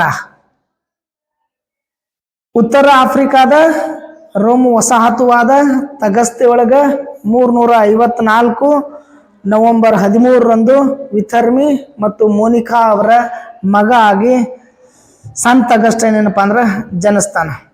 ಅವಾಗ ಸಂತ ಆಗಿರ್ಲಿಲ್ಲ, ಅವನಿಗೆ ಹೆಸರು ಅಗಸ್ಟೈನ್ ಅಂತ ಕೊಟ್ಟಿದ್ರು. ನಾವು ಮೊದಲು ಹೆಸರು ಇಟ್ಟಿರ್ತೀವಿ, ಆಮೇಲೆ ಸಂತರು, ಆಮೇಲೆ ಶರಣರು, ಆಮೇಲೆ ಸೂಫಿನು, ಆಮೇಲೆ ಬೇರೆ ಬೇರೆ ಹೆಸರುಗಳನ್ನು ಕೊಡ್ಕೊಂಡು ಹೋಗ್ತೀವಿ. ಹಂಗೇನಪ್ಪ ಅಂದ್ರೆ ಇವ ಆಮೇಲೆ ಸಂತ ಅಂತ ಆಗ್ತಾನೆ. ಬರೀ ಅಗಸ್ಟೈನ್ ಅಂತೇಳಿ ಇವನಿಗೆ ಹೆಸರು ಇಡ್ತಾರೆ. ಈ ಅಗಸ್ಟೈನ್ ಅನ್ನ ಯಾಕೆ ಆ ಹೆಸರಿಟ್ರು ಅಂತಂದ್ರೆ ಮೋನಿಕಾ ಅನ್ನುವಂಥಳು ಏನಿದ್ಲಲ್ಲ ಅವ್ರ ತಾಯಿ, ಆ ಮೋನಿಕಾ ಅನ್ನುವಂಥ ತಾಯಿ ಕ್ರೈಸ್ತ ಮತಸ್ಥಳಾಗಿರ್ತಾಳೆ, ಕ್ರೈಸ್ತ ಧರ್ಮದ ಅನುಯಾಯಿ ಆಗಿರ್ತಾರೆ. ಅದು ಹೆಂಗಂತಂದ್ರೆ ಬಹಳ ಧಾರ್ಮಿಕ ಮೌಢ್ಯತೆಯಿಂದ ಕೂಡಿದಂಥವಳೆಲ್ಲ ಸಾದಾ ಒಬ್ಬ ಕ್ರೈಸ್ತ ಮತಸ್ಥೆ ಅಥವಾ ಕ್ರೈಸ್ತ ಧರ್ಮವನ್ನು ಅನುಸರಿಸುವಳು ಅಂತ. ಆ ಕ್ರೈಸ್ತ ಧರ್ಮದ ತತ್ವದ ಅನುಗುಣವಾಗಿನೇ ಪವಿತ್ರವಾಗಿರ್ತಕ್ಕಂಥ ಜೀವನವನ್ನ ನಡೆಸ್ತಕ್ಕಂಥವಳು. ಆ ಕ್ರೈಸ್ತ ಧರ್ಮದ ಬಗ್ಗೆ ಕ್ರೈಸ್ತದೊಳಗ ಅಚಲವಾಗಿರ್ತಕ್ಕಂಥ ಭಕ್ತಿ ಮತ್ತು ಶಕ್ತಿಯನ್ನ ಇಟ್ಕೊಂಡವಳು. ಕ್ರೈಸ್ತನ ಬಗ್ಗೆ ಏನಪ್ಪಾ ಅಂದ್ರೆ ಅತಿ ಹೆಚ್ಚು ಭಕ್ತಿಯನ್ನ ಮತ್ತು ಶಕ್ತಿಯನ್ನ ಇಟ್ಕೊಂಡವಳು, ಶ್ರದ್ಧೆಯನ್ನ ಇಟ್ಕೊಂಡವಳು, ಪ್ರೇಮವನ್ನ ಇಟ್ಕೊಂಡವಳು, ಗೌರವವನ್ನ ಇಟ್ಕೊಂಡವಳು. ಹೀಗಾಗಿ ಅಗಸ್ಟೈನ್ ಸಂತ್ ಅಗಸ್ಟೈನ್ ಆಗ್ತಾನೆ. ಆ ತಾಯಿ ಕ್ರೈಸ್ತ ಧರ್ಮದಲ್ಲಿ ಇಟ್ಟಿರ್ತಕ್ಕಂಥ ನಂಬಿಕೆ, ಶ್ರದ್ಧೆ, ಪ್ರೇಮ, ಭಕ್ತಿ, ಗೌರವ ಇದೆಲ್ಲವನ್ನ ಅಗಸ್ಟೈನ್ನ ಸಂತ ಅನ್ನೋ ಮಟ್ಟಕ್ಕೆ ತರ್ತೈತಿ. ನಾವು ಹೇಳ್ತೀವಿ ಇತಿಹಾಸದೊಳಗ ಬಹಳಷ್ಟು ಜನರ ಮೇಲೆ ಪ್ರಭಾವ ಆಗಿದ್ಯಾರು ಅಂತಂದ್ರೆ ಅವರ ತಾಯಿ. ತಂದೆಯ ಪ್ರಭಾವ ಬಹಳ ಕಡಿಮೆ, ತಾಯಿ ಪ್ರಭಾವ ಆಗ್ತದೆ. ಯಾರ ಮೇಲೆ ತಾಯಿಯ ಪ್ರಭಾವ ಆಗ್ತೈತೋ ಅವ್ರು ಬಹಳ ಚೆನ್ನಾಗಿರ್ತಾರ ಅಂತ. ಯಾವುದೇ ಕ್ಷೇತ್ರದೊಳಗಾಗ್ಲಿ ತಂದೆಯ ಪ್ರಭಾವ ಆದಿದ್ದು ಕಡಿಮೆ ಆಗೋದಿಲ್ಲ ಅನ್ನೋ ಮಾತಲ್ಲ. ಬಟ್ ಏನಪ್ಪಾ ಅಂದ್ರೆ ಬಹಳಷ್ಟು ಕಡಿಮೆ. ತಾಯಿ ಪ್ರಭಾವನೆ ಗಂಡು ಮಕ್ಕಳಿಗೆ ಹೆಚ್ಚಾಗ್ತದೆ, ಹೆಣ್ಮಕ್ಳಿಗೆ ತಂದೆ ಪ್ರಭಾವ ಆಗ್ತದೆ, ಅದರದ್ದೇನಿಲ್ಲ. ಹೀಗಾಗಿ ಏನಪ್ಪಾ ಅಂತಂದ್ರೆ ಸಂತ ಅಗಸ್ಟೈನ್ಗೆ ತಾಯಿಯ ಪ್ರಭಾವ ಇತ್ತು. ತಾಯಿ ಕ್ರೈಸ್ತ ಮತಸ್ಥಳಾಗಿದ್ಲು, ಸಾದಾ ಜೀವನವನ್ನು ನಡೆಸ್ತಾ ಇದ್ಲು. ಕ್ರೈಸ್ತನ ಬಗ್ಗೆ ಭಕ್ತಿ, ನಂಬಿಕೆ, ಶ್ರದ್ಧೆ, ವಿಶ್ವಾಸ, ಗೌರವವನ್ನ ಇಟ್ಟಿರ್ತಕ್ಕಂಥವಳು ಇದ್ಲು. ಇದರಿಂದ ಏನಪ್ಪಾ ಅಂತಂದ್ರೆ ಸಂತ ಅಗಸ್ಟೈನ್ ಮೇಲೆ ಪ್ರಭಾವ ಬೀರ್ತೈತಿ. ಅದೇ ಜೀವನವನ್ನ ಅಗಸ್ಟೈನ್ ನಡ್ಸಕ್ ಪ್ರಾರಂಭ ಮಾಡ್ತಾನ. ಇದರಿಂದ ಕೊನೆಗಮ ಅಗಸ್ಟೈನ್ ಸಂತ್ ಅಗಸ್ಟೈನ್ ಅಂತ ಆಗ್ತಾನ, ಸೈಂಟ್ ಅಗಸ್ಟೈನ್ ಅಂತ ಆಗ್ತಾನ. ಹಾಗಾದ್ರೆ ಇವನು ಶಿಕ್ಷಣದ ಬಗ್ಗೆ ನೋಡ್ಬೇಕು ಅಂತಂದ್ರೆ ಸಂತ ಅಗಸ್ಟೈನ್ ಶಿಕ್ಷಣ ಬಗ್ಗೆ ನೋಡುವಾಗ ಅವನ ಜೀವನದ ಆತ್ಮಚರಿತ್ರೆ ಏನಿದೆಯಲ್ಲ, ಕನ್ಫ್ಯೂಷನ್ಸ್ ಅಂತೇಳಿ ಆತ್ಮಚರಿತ್ರೆಯನ್ನು ಆಧಾರವಾಗಿಟ್ಟುಕೊಂಡು ಅಗಸ್ಟೈನ್ಗೆ ಏನಪ್ಪಾ ಅಂತಾರೆ ಅವನ ತಾಯಿ ಶಿಕ್ಷಣದ ಸಲುವಾಗಿ ಸಾಕಷ್ಟು ಪ್ರೋತ್ಸಾಹವನ್ನು ಕೊಟ್ಟರು. ಕಾಮನ್ ಆಗಿ ಹೇಳ್ತೀವಲ್ಲ ನಾವು, ಯಾವುದು ಮೊದಲ ಪಾಠಶಾಲೆ? ಮನೆ ಮೊದಲ ಪಾಠಶಾಲೆ, ತಾಯಿಯೇ ಮೊದಲ ಗುರು. ಹಂಗ ಸಂತ ಅಗಸ್ಟೈನಿಗೆ ಮೋನಿಕಾ ತಾಯಿ ಮೊದಲ ಗುರು ಆಗ್ತಾಳ, ಮನೆ ಅವನಿಗೆ ಮೊದಲ ಪಾಠಶಾಲೆ ಆಗ್ತೈತಿ. ನಂತರ ಏನಪ್ಪಾ ಅಂತಂದ್ರ ಅವ ವ್ಯಾಕರಣವನ್ನ ಕಲಿತಾನ. ಯಾವುದು? ಲ್ಯಾಟಿನ್ ವ್ಯಾಕರಣ ಕಲಿತಾನ. ಲ್ಯಾಟಿನ್ ವ್ಯಾಕರಣ, ನಂತರ ಲ್ಯಾಟಿನ್ ವ್ಯಾಕರಣ ಕಲಿತಾನ. ಅದ್ರ ಜೊತೆ ಸಾಹಿತ್ಯವನ್ನ ಕಲಿತಾನ. ಲ್ಯಾಟಿನ್ ವ್ಯಾಕರಣ ಮತ್ತು ಸಾಹಿತ್ಯ ಇದು ಎಲ್ಲಿ ಕಲಿತಾನಂದ್ರ ತಗಸ್ತೆ ಅನ್ನುವಂಥ ಸ್ಥಳದೊಳಗ. ಅಂದ್ರ ತಾನು ಹುಟ್ಟಿದ ಊರಿನೊಳಗ, ತಾನು ಹುಟ್ಟಿದ ಮನೆಯೊಳಗ ತನ್ನ ತಾಯಿ ಜೊತೆ ಸಾಹಿತ್ಯ. ಅಲ್ಲ, ಅಲ್ಲಿರುವಂಥ ರೂಮ್ ಸಾಹಿತ್ಯವನ್ನು ಕಳ್ಕೊಂತಾನೆ. ಅಂದ್ರೆ ಮನೆ ಮೊದಲ ಪಾಠಶಾಲೆಯಾಗಿ ತಾಯಿಯನ್ನ ಮೊದಲ ಗುರುವನ್ನಾಗಿ ಮಾಡ್ಕೊಂಡು ಅದಾದ್ಮೇಲೆ ಲ್ಯಾಟಿನ್ ಏನಪ್ಪ ಅಂದ್ರೆ ವ್ಯಾಕರಣ ಕಲಿತು ಅದಾದ್ಮೇಲೆ ಸಾಹಿತ್ಯದ ಒಲವನ್ನ ತನ್ನೂರಾಗಿರ್ತಕ್ಕಂಥ ತಗಾಸ್ತೆ ಒಳಗ ಏನಪ್ಪ ಅಂದ್ರೆ ಕಲ್ಕೊಂತಾನ. ಅದಾದ್ಮೇಲೆ ಮದಾರ್ ಅನ್ನುವಂತ ಶಾಲೆ ಒಳಗ ಶಿಕ್ಷಣ ಪಡಿತಾನ. ಮದಾರ್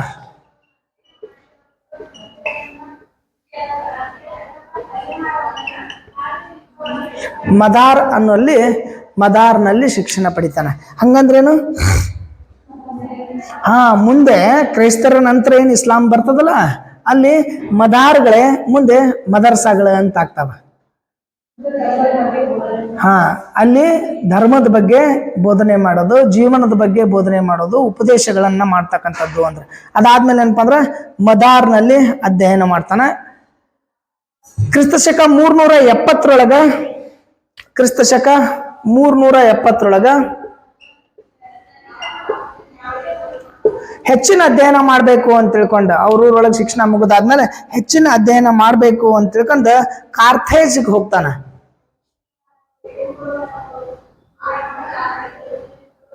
ಹೆಚ್ಚಿನ ಅಧ್ಯಯನಕ್ಕಾಗಿ ಕಾರ್ಥೇಜ್ ಅನ್ನುವಂಥ ಸ್ಥಳಕ್ಕೆ ಹೋಗ್ತಾನ. ಕಾರ್ಥೇಜ್ ಅನ್ನುವಂಥ ಸ್ಥಳಕ್ಕೆ ಹೋಗಿ ಅಲ್ಲಿ ಅಧ್ಯಯನವನ್ನ ಮಾಡ್ತಾನೆ. ಅಲ್ಲಿ ಅಧ್ಯಯನ ಮಾಡ್ತಕ್ಕಂಥ ಸಂದರ್ಭದೊಳಗೆ ಕ್ರೈಸ್ತ ಧರ್ಮದ ಬಗ್ಗೆ ಸಾಕಷ್ಟು ಒಲವು ಅವನಿಗಿರ್ತೈತಿ. ಆ ಒಲವು ಇರೋದ್ರಿಂದ ಏನಪ್ಪಾ ಅಂತಂದ್ರೆ ಕ್ರೈಸ್ತ ಧರ್ಮದ ತತ್ವಗಳನ್ನು ಅಧ್ಯಯನ ಮಾಡ್ತಾನೆ. ಕಾರ್ಥೇಜ್ಗೆ ಉನ್ನತ ಅಧ್ಯಯನಕ್ಕೆ ಹೋಗಿ ಅಲ್ಲಿ ಕಾರ್ಥೇಜ್ನೊಳಗೆ ಅಧ್ಯಯನ ಮಾಡೋದ್ರ ಜೊತೆ ಕ್ರೈಸ್ತ ಧರ್ಮದ ತತ್ವಗಳನ್ನು ತಿಳ್ಕೊಂತಾನ, ಅಧ್ಯಯನಗಳನ್ನ ಮಾಡ್ತಾನೆ. ಇವನ 19ನೇ ವಯಸ್ಸಿನೊಳಗ ಸಂತ ಅಗಸ್ಟೈನ್ಗೆ 19 ವಯಸ್ಸಾಗಿರ್ತಾವ. 19ನೇ ವಯಸ್ಸಿನೊಳಗ ಇವನ ಮೇಲೆ ಸಿಸಿರೋ ಮತ್ತು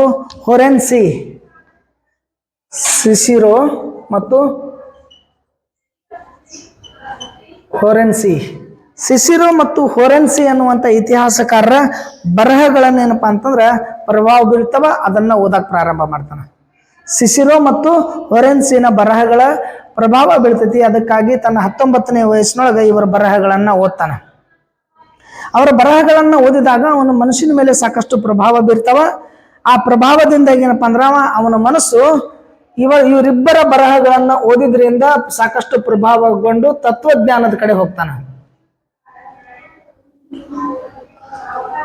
ಇವರಿಬ್ಬರದ ಕೃತಿಗಳನ್ನ ಓದಿ ಅದರಿಂದ ಪ್ರಭಾವಿತನಾದ ಮೇಲೆ ಅವೇನಪ್ಪ ಅಂದ್ರ ತತ್ವಜ್ಞಾನದ ಕಡೆ ಒಲವಾಗ್ತೈತಿ.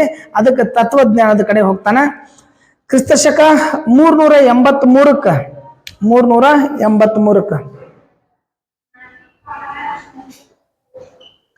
ಕ್ರಿಸ್ತಶಕ 383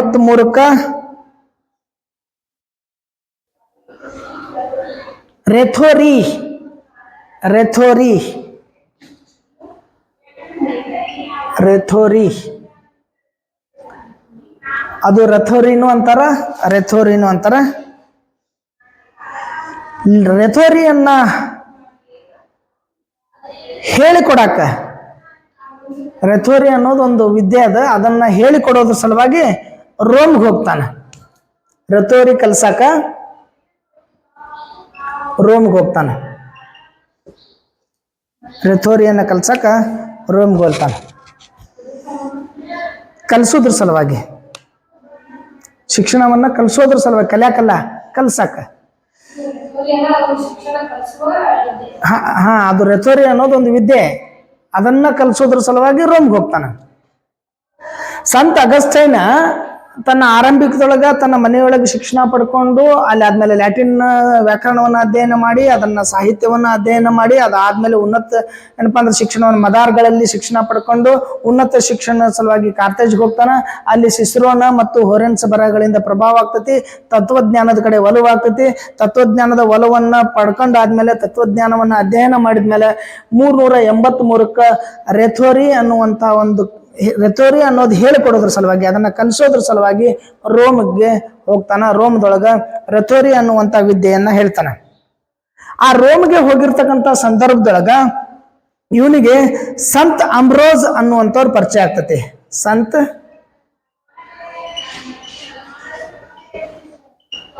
ಸಂತ್ ಅಂಬ್ರೋಸ್ ಅನ್ನುವಂಥವ್ರು ಪರಿಚಯ ಆಗ್ತತಿ. ಅಂಬ್ರೋಸ್ ಅಂತಾರ. ಸಂತ್ ಅಂಬ್ರೋಸ್ ಅನ್ನುವಂಥವನು ಬೋಧನೆಯ ಲಾಭ ಪಡ್ಕೊತಾನೆ. ಸಂತ ಅಂಬ್ರೋಜನ ಬೋಧನೆ ಲಾಭ ಪಡ್ಕೊಂಡು ಅವನಿಂದ ದೀಕ್ಷೆ ಪಡ್ಕೊಂತಾನ.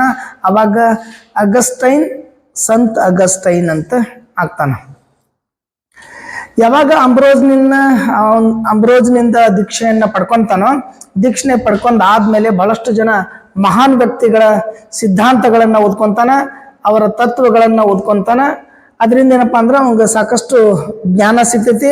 ಆ ಜ್ಞಾನ ಪಡ್ಕೊಂಡಾದ್ಮೇಲೆ ಅವಂಗ ಗೊತ್ತಾಗ್ತದ ಇಂದ್ರಿಯ ಸುಖ ಶಾಶ್ವತ ಅಲ್ಲ, ಇಂದ್ರಿಯ ಸುಖ ಶಾಶ್ವತ ಅಲ್ಲ. ಆ ಇಂದ್ರಿಯ ಸುಖದಿಂದ ಹೊರಗೆ ಬಂದ್ರೆ ಕತ್ತಲಿಯಿಂದ ಬೆಳಕಿನೆಡೆಗೆ ಬಂದಂಗಾಗ್ತದ ಅನ್ನೋದನ್ನ ಅವ ಅರ್ಥ ಮಾಡ್ಕೊಳ್ತಾನ. ಅದಕ್ಕಾಗಿ ಏನಪ್ಪಾ ಅಂತಂದ್ರ ಆಧ್ಯಾತ್ಮಿಕದ ಕಡೆ ಅವನ ಒಲವು ಹೆಚ್ಚಾಗ್ತತಿ. ದೈಹಿಕ ಸುಖಕ್ಕಿಂತ ಮನೋಸುಖನ ಬಹಳ ಇಂಪಾರ್ಟೆಂಟ್ ಅನ್ನೋದು ಅರ್ಥ ಆಗ್ತದೆ. ಹಾಗಾದ್ರೆ ಈ ಸಂತ ಅಗಸ್ಟೈನ್ ಅನ್ನುವಂತ ಕೇವಲ ತತ್ವ ಬೋಧನೆಗಳ ಮಾಡೋದ್ರ ಮೂಲಕನೇ ಜೀವನವನ್ನು ನಡೆಸಿದೇನೋ ಅನ್ನುವಂತ ಪ್ರಶ್ನೆ. ಅವ ಆರಂಭದೊಳಗೆ ಏನೆಲ್ಲ ಶಿಕ್ಷಣವನ್ನ ಪಡ್ಕೊಳ್ತಾನೋ, ಶಿಕ್ಷಣ ಪಡ್ಕೊಂಡಾದ್ಮೇಲೆ ಸಂತ ಅನ್ನುವಂತ ದೀಕ್ಷೆ ಪಡ್ಕೊಂಡಾದ್ಮೇಲೆ, ಅಂಬ್ರೋಜ್ನಿಂದ ದೀಕ್ಷೆ ಪಡ್ಕೊಂಡಾದ್ಮೇಲೆ ಮತ್ತು ಅದಕ್ಕಿಂತ ಪೂರ್ವದಲ್ಲಿ ಅವ ಸಾಕಷ್ಟು ವೃತ್ತಿಗಳನ್ನ ಮಾಡ್ತಾನ. ಅವನ ವೃತ್ತಿ ಅಂತಂದ್ರೆ ಮೊದಲೇದ್ದು ಅಂದ್ರೆ ಅವ ಮಾಡಿರ್ತಕ್ಕಂಥ ಕೆಲಸಗಳು ಏನು ಅಂತಂದ್ರೆ, ಅಗಸ್ತ್ಯನ್ ಏನಪ್ಪಾ ಅಂತಂದ್ರ ತಗಸ್ತೆ ಅನ್ನುವಂತ ಒಂದು ಊರೊಳಗ ತಾನೇ ಹುಟ್ಟಿರ್ತಕ್ಕಂಥ, ತನ್ನೂರು ಅಂತ ನಾವ್ ಏನ್ ಕರಿತೀವಲ್ಲ, ಅವ ಹುಟ್ಟಿರ್ತಕ್ಕಂಥ ತಗಸ್ತೆ ಅನ್ನುವಂತ ಊರಿನೊಳಗ 1 ವರ್ಷ ಏನಪ್ಪಾ ಅಂದ್ರ ಪ್ರಾಧ್ಯಾಪಕ ಆಗ್ತಾನ. ತಗಸ್ತೆ ಅನ್ನುವಂತ ಊರಿನೊಳಗ 1 ವರ್ಷ ಅಧ್ಯಾಪಕ ಆಗ್ತಾನ. 1 ವರ್ಷಗಳ ಕಾಲ ಅಧ್ಯಾಪಕ ಅಂತೇಳಿ ಅಥವಾ ಉಪಾಧ್ಯಾಯ ಅಂತೇಳಿ 1 ವರ್ಷಗಳ ಕಾಲ ತಗಾಸ್ತೆ ಒಳಗೆ ಸೇವೆಯನ್ನ ಸಲ್ಲಿಸ್ತಾನ. ಅದಾದ್ಮೇಲೆ ಕಾರ್ಥೇಜ್ ಅನ್ನುವಂತ ಒಂದು ಸ್ಥಳದೊಳಗೆ 8 ವರ್ಷ ಸೇವೆ ಮಾಡ್ತಾನ. ಕಾರ್ಥೇಜ್ನೊಳಗ 8 ವರ್ಷ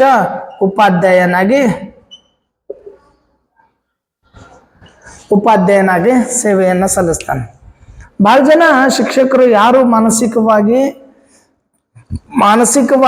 ಆಧ್ಯಾತ್ಮಿಕದ ಕಡೆ ಒಲವಿರ್ತದೋ ಅವರಿಗೆ ಈ ಸಾಮಾನ್ಯವಾಗಿ ಏನು ಕಿರುಕುಳ ಕೊಡ್ತಕ್ಕಂಥ ಜನರಿಂದ ಭಯ ಬಹಳ ಇರ್ತದೆ.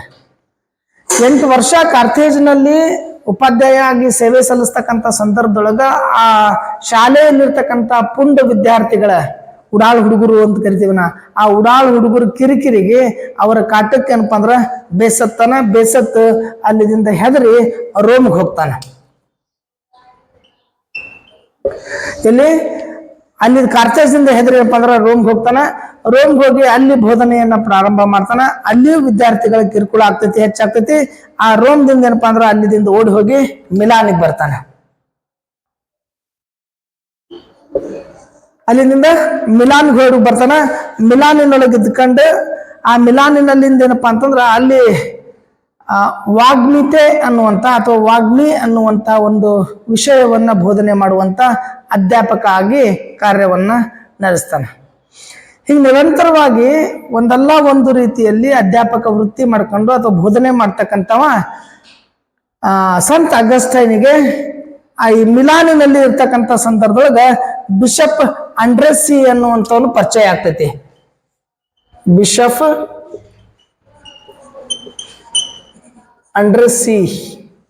ಅಂಡ್ರೆಸ್ಸಿಯರ್ ಅಂದ್ರೂ ನಡೀತಿದೆ. ಬಿಷಪ್ ಅಂಡ್ರೆಸ್ಸಿ ಅನ್ನುವಂಥವನ ಪರಿಚಯ ಆಗ್ತೈತಿ. ಅವನ ಪರಿಚಯ ಅವನಿಗೆ ಬಹಳಷ್ಟು ಸ್ನೇಹವನ್ನ ಬೆಳೆಸ್ತೈತಿ. ಅವನ ಭಾಷಣಗಳನ್ನ ಕೇಳ್ತಾನ. ಆ ಭಾಷಣಗಳ ಸ್ಫೂರ್ತಿ ಅವನಿಗೆ ಆಗ್ತೈತಿ. ಅವಾಗ ಏನಪ್ಪಾ ಅಂದ್ರ ಕ್ರೈಸ್ತ ಧರ್ಮದ ಪವಿತ್ರ ಗ್ರಂಥಗಳನ್ನ ಓದಾಕ್ ಪ್ರಾರಂಭ ಮಾಡ್ತಾನ. ಯಾವಾಗ ಬಿಷಪ್ ಅಂಡ್ರೆಸ್ಸಿನ ಸ್ನೇಹ ಆಗ್ತದೋ, ಅವನ ಭಾಷಣಗಳನ್ನ ಕೇಳ್ತಾನೋ, ಅವನ ಭಾಷಣಗಳ ಪ್ರಭಾವ ಅವನ ಮೇಲೆ ಆಗ್ತೈತೋ, ಅವಾಗ ಕ್ರೈಸ್ತ ಮತದ ಗ್ರಂಥಗಳನ್ನ ಓದಾಕ್ ಪ್ರಾರಂಭ ಮಾಡ್ತಾನ, ಅಧ್ಯಯನ ಮಾಡ್ತಾನ. ಅವಾಗ ಕ್ರೈಸ್ತ ಮತಾವಲಂಬಿ ಆಗ್ತಾನೆ. ಕ್ರೈಸ್ತದ ಮತವನ್ನ ಸ್ವೀಕಾರ ಮಾಡ್ಕೊಂತಾನೆ. ಕ್ರೈಸ್ತ ಜೀವನ ಕ್ರಿಸ್ತನ ತತ್ವಗಳು, ಅವನ ಬೋಧನೆಗಳೇನೋ ಅವುಗಳನ್ನ ಓದಾಕ್ ಪ್ರಾರಂಭ ಮಾಡ್ತಾನ. ಕ್ರೈಸ್ತನ ಜೀವನ ತತ್ವ ಬೋಧನೆ ಕುರಿತಾಗಿರ್ತಕ್ಕಂಥ 2 ಕೃತಿಗಳನ್ನು ಸಹ ರಚನೆ ಮಾಡ್ತಾನೆ. ಅವ ಕ್ರೈಸ್ತ ಧರ್ಮ ಯಾವಾಗ ಸೇರ್ಕೊಳ್ತಾನೋ, ಕ್ರೈಸ್ತ ಧರ್ಮಕ್ಕೆ ಮತಾಂತರಗೊಳ್ತಾನೋ, ಕ್ರೈಸ್ತ ಧರ್ಮಕ್ಕೆ ಮತಾಂತರಗೊಂಡಾದ್ಮೇಲೆ 2 ಪಂಥಗಳನ್ನ ಬಹಳ ಏನಪ್ಪಾ ಅಂದ್ರ ಆ ಪಂಥಗಳನ್ನ ಏನಪ್ಪಾ ಅಂದ್ರೆ ತ್ಯಜಿಸ್ತಕ್ಕಂಥ ಮಾಡ್ತಾನ. ಒಂದು ಮನಿಟಿ ಅನ್ನುವಂತ ಪಂಥ. ಮನಿಟಿ ಅನ್ನುವಂಥದ್ದು ಒಂದು ಪಂಥ ಇತ್ತು. ಆ ಮನಿಟಿ ಅನ್ನುವಂಥ ಪಂಥವನ್ನು ಏನಪ್ಪ ಅಂದ್ರೆ ನಿರಾಕರಣೆ ಮಾಡ್ತಾನೆ. ಅದಾದ್ಮೇಲೆ ಫಿಲೇಜಿಯಸ್ ಅನ್ನುವಂಥ ಪಂಥ ಇತ್ತು. ಫಿಲೇಜಿಯಸ್, ಇವೆರಡು ಪಂಥ, ಮಿನಿಟಿ ಮತ್ತು ಫಿಲೇಜಿಯಸ್ ಅನ್ನುವಂಥ ಎರಡು ಪಂಥಗಳನ್ನೇನಪ್ಪ ಅಂತಂದ್ರೆ ಅವನ್ನು ತಿರಸ್ಕಾರ ಮಾಡ್ತಕ್ಕಂಥ ಅಥವಾ ಅದನ್ನು ನಿರಾಕರಿಸ್ತಕ್ಕಂಥ ಕೆಲಸವನ್ನ ಮಾಡ್ತಾನೆ.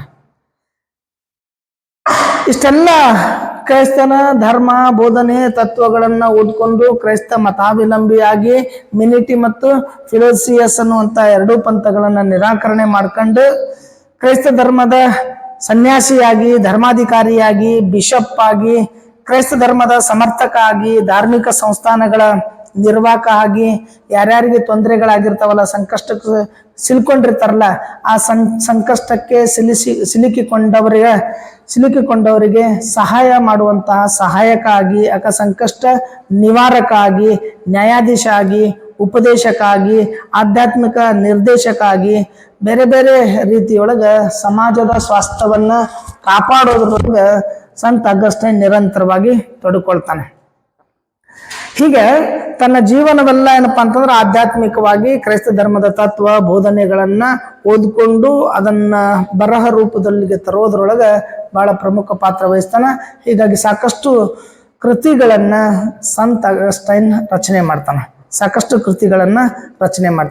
ಆ ಕೃತಿಗಳ ರಚನೆಗೆ ತೊಡಕೊಂಡಿರ್ತಕ್ಕಂಥ ಸಂದರ್ಭದೊಳಗ ಮೊದಲು ಹುಟ್ಟಿದ್ದು ತಗಾಸ್ತೆದೊಳಗ ಆದ್ಮೇಲೆ ಅಲ್ಲಿ 1 ವರ್ಷ ಉಪಾಧ್ಯಾಯಾಗಿ ಬೋಧನೆ ಮಾಡ್ತಾನೆ. ನಂತರ ಕಾರ್ತೇಜ್ ಬರ್ತಾನೆ, 8 ವರ್ಷ ಬೋಧನೆ ಮಾಡ್ತಾನೆ. ಇಲ್ಲಿದಿಂದ ಪುಂಡ ವಿದ್ಯಾರ್ಥಿಗಳಿಗೆ ಹೆದರಿ ರೋಮಿಗೆ ಬರ್ತಾನೆ. ಇಲ್ಲಿ ವಿದ್ಯಾರ್ಥಿಗಳಿಗೆ ಕಿರುಕುಳ ಕೊಡ್ತಾರೆ. ಆಮೇಲೆ ಮಿಲಾನಿಗೆ ಬರ್ತಾನೆ. ಮಿಲಾನಿಗೆ ಬಂದು ಏನಪ್ಪಾ ಅಂತಂದ್ರೆ ಅಲ್ಲಿ ಒಂದು ವಿಷಯದ ಬಗ್ಗೆ ಏನಪ್ಪಾ ಅಂದ್ರೆ ಬೋಧನೆ ಮಾಡಕ್ ಪ್ರಾರಂಭ ಮಾಡ್ತಾನೆ. ಆ ವಿಷಯದಿಂದ ಬೋಧನೆ ಮಾಡ್ಕೊಂತ ಏನಪ್ಪಾ ಅಂದ್ರೆ ಕೊನೆಯದಾಗಿ ಏನಪ್ಪಾ ಅಂದ್ರೆ ಅಲ್ಲಿ ಬಿಷಪ್ ಅಂಡ್ರೆಸಿ ಪರಿಚಯ ಆಗ್ತೈತಿ. ಬಿಷಪ್ ಅಂಡ್ರೆಸಿ ಪರಿಚಯ ಆದ್ಮೇಲೆ ಅವನಿಂದ ಏನಪ್ಪಾ ಅಂದ್ರೆ ಅವನ ಭಾಷಣಗಳಿಂದ ಪ್ರಭಾವಿತನಾಗ್ತಾನೆ. ಕ್ರೈಸ್ತ ಮತವನ್ನ ಅನುಸರಿಸಿದ ಮೇಲೆ ಅಲ್ಲಿ ಮಿನಿಟಿ ಮತ್ತು ಫಿಲೇಜಿಯಸ್ ಅನ್ನುವಂಥ ಎರಡೂ ಪಂಥವನ್ನ ತ್ಯಜಿಸ್ತಾನೆ. ಆ ಪಂಥದ ಏನಪ್ಪಾ ಅಂದ್ರೆ ಅದು ಕ್ರೈಸ್ತ ಧರ್ಮದಕ್ಕಿಂತ ಪೂರ್ವದಲ್ಲಿರುವಂತ ಪಂಥಗಳು. ಅದು ಯಹೂದೀಸ್ ಅಂತ ಕರ್ಕೊಂತೀವಿ ನಾವು. ಅಲ್ಲಿ ಪಂಥಗಳು ಅಂತಿದ್ದು. ಆ ಪಂಥಗಳನ್ನು ಏನಪ್ಪಾ ಅಂದ್ರವ ತಿರಸ್ಕಾರ ಮಾಡ್ತಾನೆ. ಕ್ರೈಸ್ತ ಮತವನ್ನ ಸ್ವೀಕಾರ ಮಾಡ್ಕೊಂತಾನೆ. ಕ್ರೈಸ್ತ ಧರ್ಮದ ತತ್ವ ಬೋಧನೆಗಳನ್ನ ಓದ್ಕೊಳ್ತಾನೆ. ಕ್ರೈಸ್ತ ಧರ್ಮ ತತ್ವ ಬೋಧನೆಗಳು ಓದ್ಕೋದ್ರ ಜೊತೆ ಏನಪ್ಪಾ ಅಂದ್ರೆ ಕ್ರೈಸ್ತದ ಫಾದ್ರಿಯಾಗಿ, ಸಮರ್ಥಕ ಆಗಿ, ಯಾರ್ಯಾರಿಗೆ ಕಷ್ಟಕ್ಕೆ ಸಿಲ್ಕೊಂಡಿರ್ತಾರಲ್ಲ ಆ ಕಷ್ಟಗಳಲ್ಲಿ ಸಿಲುಕಿಕೊಂಡಿರೋರ ಸಂಕಷ್ಟಗಳ ನಿವಾರಕ ಆಗಿ, ಆಧ್ಯಾತ್ಮಿಕ ನಿರ್ದೇಶಕ ಆಗಿ, ನ್ಯಾಯಾಧೀಶಕ ಆಗಿ, ಉಪದೇಶಕ ಆಗಿ ಬೇರೆ ಬೇರೆ ಹುದ್ದೆಗಳಲ್ಲಿ, ಬೇರೆ ಬೇರೆ ಕ್ಷೇತ್ರಗಳಲ್ಲಿ ತನ್ನನ್ನು ತಾನು ಗುರುತಿಸಿಕೊಳ್ತಾನೆ, ಕೆಲಸವನ್ನ ಮಾಡ್ತಾನೆ.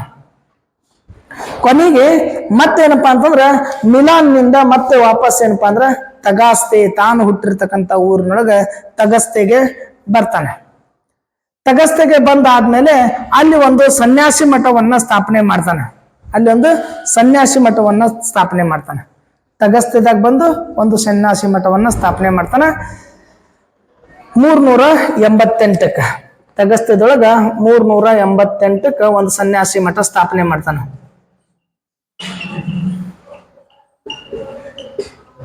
ಸನ್ಯಾಸಿ ಮಠವನ್ನ ಸ್ಥಾಪನೆ ಮಾಡ್ತಾನೆ.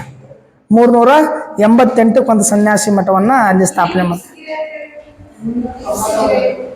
ಅದಾದ್ಮ್ಯಾಗ ತಗಸ್ತೆದೊಳಗೆ ಬಂದಾದ್ಮೇಲೆ 388ಕ್ಕೆ ಅಲ್ಲಿ ತಗಸ್ತೆಗೆ ಬರ್ತಾನೆ. ಅಲ್ಲಿ ಒಂದು ಸನ್ಯಾಸಿ ಮಠವನ್ನ ಸ್ಥಾಪನೆ ಮಾಡ್ತಾನೆ. ಅದಾದ್ಮೇಲೆ 391ಕ್ಕೆ ಹಿಪ್ಪೋರೆ ಅನ್ನುವಂತ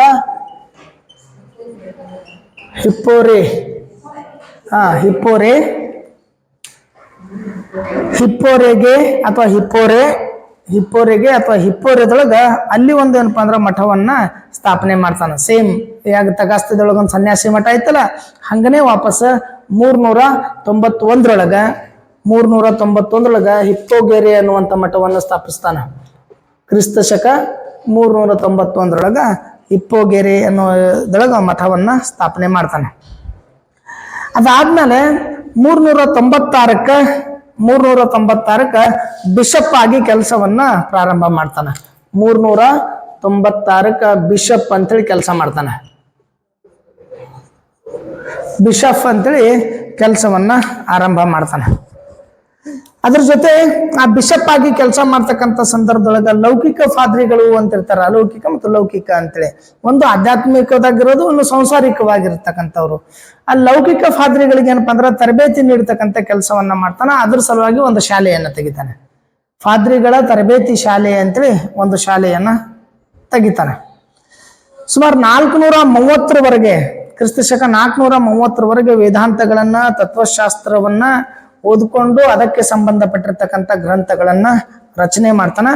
ಅವನ ರಚನೆ ಮಾಡಿರ್ತಕ್ಕಂಥ ಗ್ರಂಥಗಳು ಉಪದೇಶದ ರೂಪದಲ್ಲಿ ಮತ್ತು ಓಲೆಗಳ ರೂಪದೊಳಗೆ ಅದಾವ. ಅಂದ್ರೆ ಭಾಷಣ ಮಾಡಿದ್ದು, ಉಪದೇಶ ನೀಡಿದ್ದು ಮತ್ತು ಓಲೆಗಳ ರೂಪದೊಳಗ ಅವನ ಬರಹಗಳನ್ನ ಕಾಣ್ತೀವಿ. ಕೊನೆಗೆ ಸಂತ ಅಗಸ್ಟೈನ್ ಆಗಸ್ಟ್ 28, 430 ಆಗಸ್ಟ್ 28, 430 ಕ್ರಿಸ್ತಶಕ 430 ಸಂತ ಅಗಸ್ಟೈನ್ ಕೊನೆ ಉಸಿರನ್ನ ಎಳಿತಾನೆ. ಸಂತ ಅಗಸ್ಟೈನ್ ಕೊನೆ ಉಸಿರನ್ನ ಎಳಿತಾನೆ. ಸಂತ ಅಗಸ್ಟೈನ್ ಆಗಸ್ಟ್ 28 ಕ್ರಿಸ್ತಶಕ 430 ಅವನ ನಿಧನವನ್ನ ಹೊಂತಾನೆ. ತನ್ನ ಇಡೀ ಜೀವಿತಾವಧಿ ಒಳಗ ಸಂತ ಅಗಸ್ಟೈನ್ ತಾನು ಓದ್ಕೊಂಡಿರ್ತಕ್ಕಂತಹ, ತಾನು ಪಡ್ಕೊಂಡಿರ್ತಕ್ಕಂಥ ಜ್ಞಾನದ ಆಧಾರದ ಮೇಲೆ ಸಾಕಷ್ಟು ಗ್ರಂಥಗಳನ್ನ ರಚನೆ ಮಾಡ್ತಾನ. ಅವೆಲ್ಲ ಗ್ರಂಥಗಳು ಬಹುತೇಕವಾಗಿ ಕ್ರೈಸ್ತ ಧರ್ಮದ, ಕ್ರೈಸ್ತನ ಜೀವನದ, ಕ್ರೈಸ್ತ ತತ್ವದ ಮತ್ತು ತಾನು ನೀಡಿರ್ತಕ್ಕಂಥ ಉಪದೇಶಗಳ ಕುರಿತಾಗಿರ್ತಕ್ಕಂಥವೇ ಆಗಿದ್ದು. ಅದರದೊಂದು ದೊಡ್ಡ ಪಟ್ಟಿನೇ ಬರ್ತದೆ. ಸುಮಾರು 15ಕ್ಕಿಂತ ಹೆಚ್ಚು ಕೃತಿಗಳನ್ನ ಅವ ಬರೀತಾನೆ. ಬಟ್ ಅವೇನು ಅದ್ರ ಬಗ್ಗೆ ಭಾಳ ಏನು ಕೇಳೋದಿಲ್ಲ. ಯಾಕಂತಂದ್ರೆ ಆ ಗ್ರಂಥಗಳು ಬಹುತೇಕ ಕ್ರೈಸ್ತನ ಕುರಿತಾಗಿರ್ತಕ್ಕಂತಹ ಅಥವಾ ಕ್ರೈಸ್ತ ತತ್ವಗಳ ಕುರಿತಾಗಿರ್ತಕ್ಕಂಥ ಭಾಷಣಗಳು, ಬೋಧನೆಗಳು ಮಾಡಿದ್ದೇ ಕೃತಿಗಳಾಗಿದ್ದು. 2 ಬಹಳ ಇಂಪಾರ್ಟೆಂಟ್ ಆಗಿರ್ತಕ್ಕಂಥದ್ದು. ಒಂದು ಕನ್ಫ್ಯೂಸಿಯಸ್ ಅನ್ನೋದು, ಅದು ಅವನ ಆತ್ಮಚರಿತ್ರೆ, ಅದು ತಾನೇ ಬರ್ಕೊಂಡಿರ್ತಕ್ಕಂಥದ್ದು. ಅವನ ಹುಟ್ಟಿನ ಬಗ್ಗೆ, ಅವನ ತಂದೆ ತಾಯಿಯ ಬಗ್ಗೆ, ಅವನ ಶಿಕ್ಷಣದ ಬಗ್ಗೆ, ಅವನ ಜೀವನದ ಬಗ್ಗೆ ತಿಳಿಸ್ತಕ್ಕಂಥದ್ದು ಅವನೇ ಬರೆದಿರ್ತಕ್ಕಂಥ ಆತ್ಮಚರಿತ್ರೆ.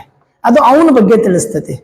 ಇನ್ನೊಂದು ಬಹಳ ಮುಖ್ಯವಾಗಿರ್ತಕ್ಕಂಥದ್ದು ಮತ್ತು ಚರ್ಚ್ ಇತಿಹಾಸ ಲೇಖನ ಕಲೆಯ ಶ್ರೇಷ್ಠ ಇತಿಹಾಸಕಾರ ಅಂತೇಳಿ ಗುರುತಿಸಿರ್ತಕ್ಕಂಥ ಕೃತಿ ಯಾವುದು ಅಂದ್ರೆ city of god, the city of god.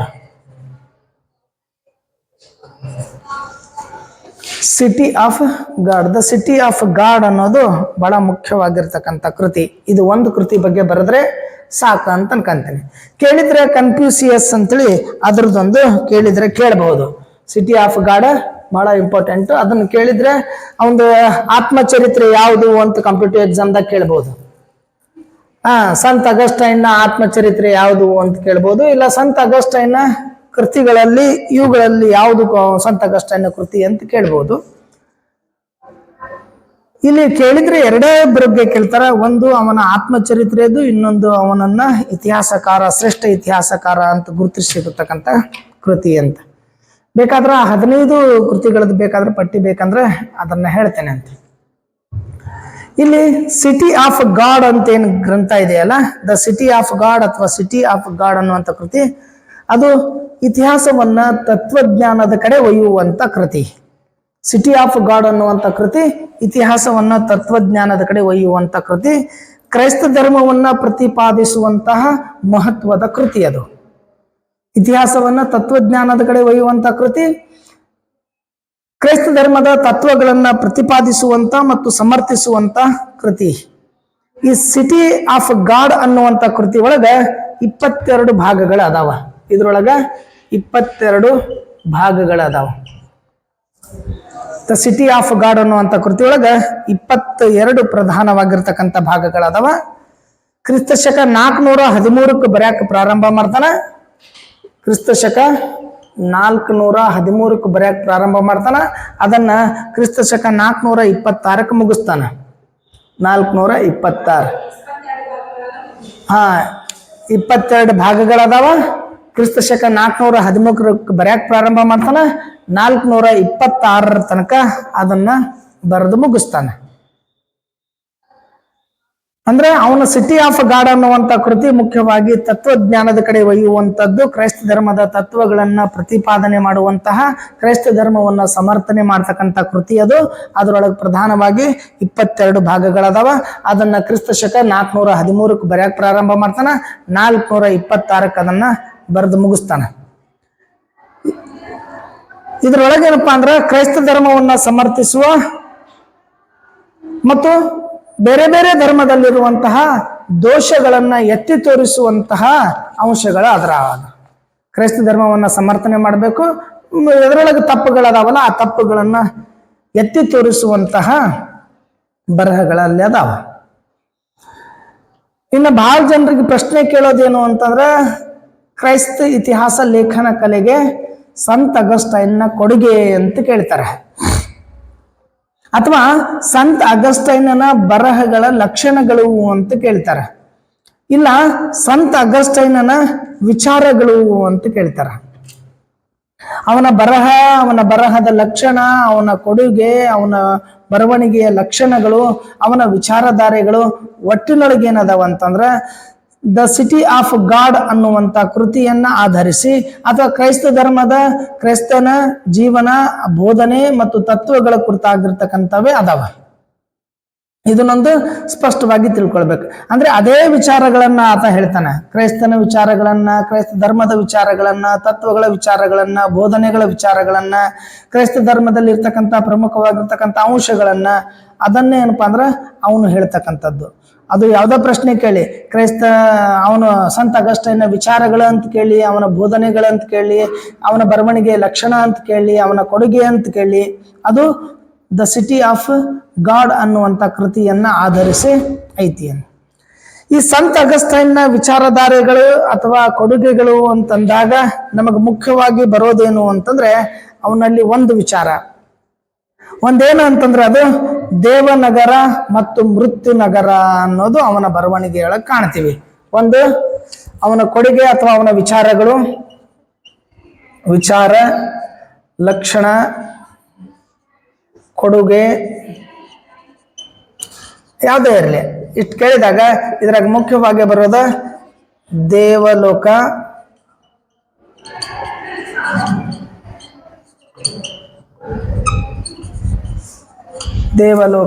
ಮೃತ್ಯುಲೋಕ, ಅಥವಾ ದೇವನಗರ ಅಥವಾ ಮೃತ್ಯುನಗರ,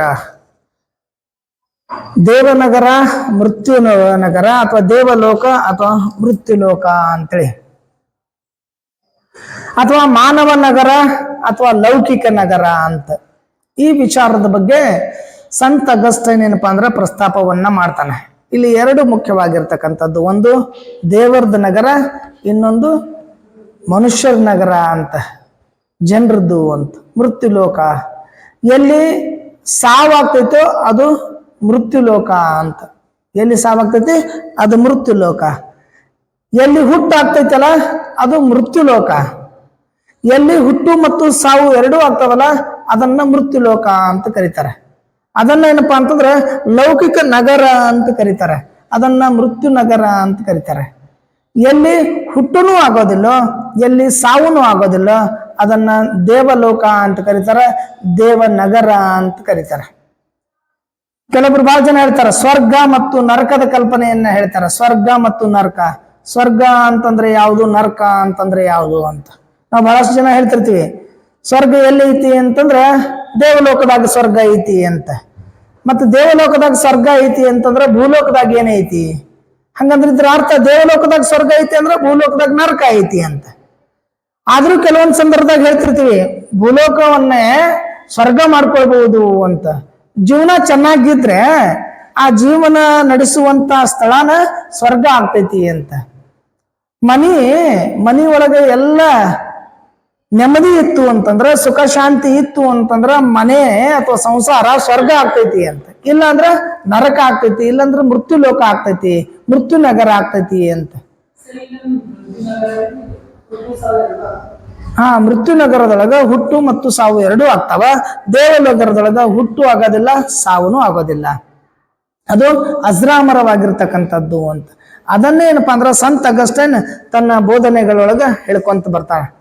ಇದ್ರ ಜೊತೆ ಏನಪ್ಪಾ ಅಂತಂದ್ರ ಈ ಮೃತ್ಯುಲೋಕ ದೇವಲೋಕ ಅನ್ನೋದ್ರೊಳಗೆ ಒಂದು ಕಾನ್ಸೆಪ್ಟ್ ಹೇಳ್ತಾನಮ್ಮ.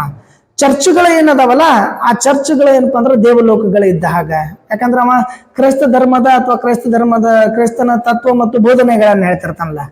ದೇವನಗರ ಅಂತಂದ್ರೆ ಸ್ವರ್ಗ ಅಂತಂದ್ರೆ ಚರ್ಚ್ಗಳು ಅಂತ, ಚರ್ಚ್ಗಳು ಸ್ವರ್ಗ ಇದ್ದಂಗ, ಚರ್ಚಿನ ಹೊರಗಡೆ ಏನಿದೆಯಲ್ಲ ಅದು ಎಲ್ಲ ನರಕ ಮೃತ್ಯುಲೋಕ ಇದ್ದಂಗ ಅನ್ನುವಂತ ಮಾತನ್ನ ಕಾಲ್ಪನಿಕವಾಗಿ ರಹಸ್ಯವಾಗಿ ಹೇಳ್ತಕ್ಕಂಥ ಕೆಲಸವನ್ನ ಮಾಡ್ತಾನೆ. ಇಲ್ಲಿ ಗಮನಿಸುವಂತ ಅಂಶ ಏನು ಅಂತಂದ್ರ ಪ್ರತಿಯೊಂದಕ್ಕೂ ದೇವರ ಕಾರಣ ಅಂತ.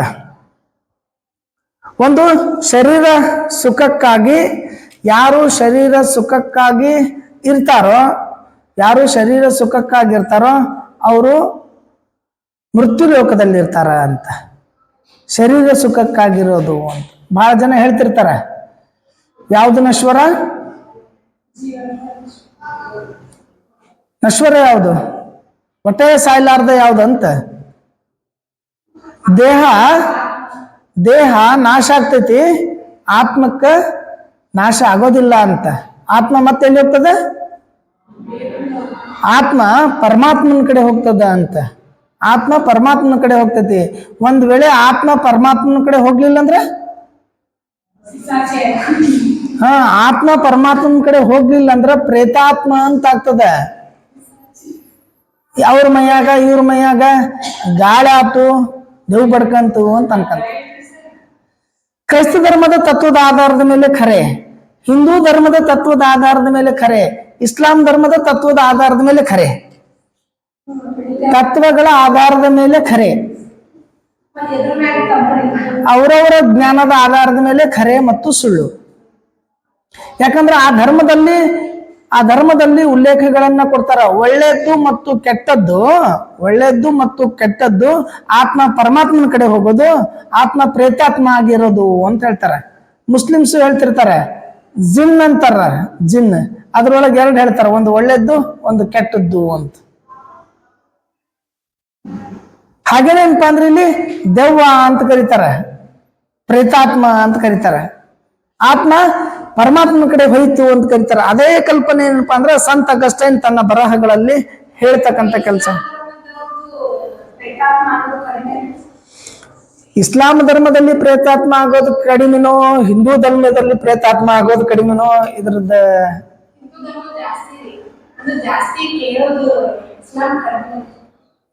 ಗೊತ್ತಿಲ್ಲ. ನನ್ಗನ್ಸಿದ ಮಟ್ಟಿಗೆ ಏನ್ ಗೊತ್ತಿಲ್ಲ. ಪ್ರೇತಾತ್ಮ ಆಗ್ತಾರೋ ಅನ್ನೋದ್ರ ಬಗ್ಗೆನೂ ನನ್ಗ ಅಷ್ಟಿದಿಲ್ಲ. ಈ ಗಾಳಿ ಆಗ್ತದ ಅಂತಾರಲ್ಲ, ಗಾಳಿ ಆಗ್ತದ ಅಂತ ಏನು ದೇವ್ ಬಡ್ಕಂತ ಅಂತ, ಗಾಳಿ ಆಗೈತಿ ದೇವ್ ಬಡ್ಕೊಂಡೈತಿ ಅಂತೇಳಿ. ಈ ಮಾಟ ಮಾಡಿಸ್ತಾರ ಅಂತಾರಲ್ಲ, ಮಾಡಿಸ್ತಾರ ಅಂತಂದ್ರ ಯಾರಿಗಾರ ದೊಡ್ಡವ್ರಿಗೆ ಮಾಡಿಸ್ಲಿ ನೋಡುನು. ಒಂದ್ ಸರಿ ಯಾರೇ ಮುಖ್ಯಮಂತ್ರಿ ಗಾಳಿ ಆಗೈತನ, ಮಂತ್ರಿಗಳಿಗೆ ಗಾಳಿ ಆಗೈತನ?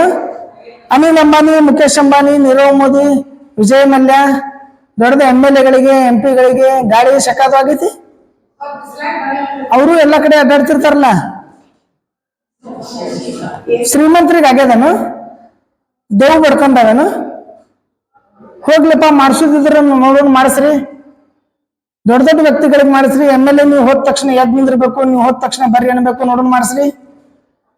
ಮುಖ್ಯಮಂತ್ರಿ ನಿಮ್ಮನ್ನ ಕರೆಸ್ಬೇಕು, ನೋಡೋಣ ಮಾಡಿಸ್ರಿ. ನಿಮ್ಮನ್ನ ಪ್ರಧಾನಿ ಗುರುತಿಸಿ ಕರ್ಕೊಂಡ್ ಬರ್ಬೇಕು, ನೋಡೋಣ ಮಾಡಿಸ್ರಿ.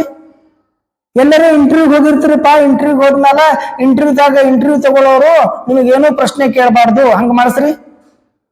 ನಿಮ್ಮನ್ನ ಸೆಲೆಕ್ಟ್ ಮಾಡ್ಕೊಳ್ಬೇಕು, ಮಾಡಿಸ್ರಿ. ನೀವು ಯಾರನ್ನ ಇಷ್ಟಪಡ್ತಿರಲ್ಲ ಅವ್ರ ನಿಮ್ ಬಂದ್ ಹತ್ತಿ ಮನೆಗೆ ಬಂದ್ ಮಾಡಿಸ್ಕರಿ.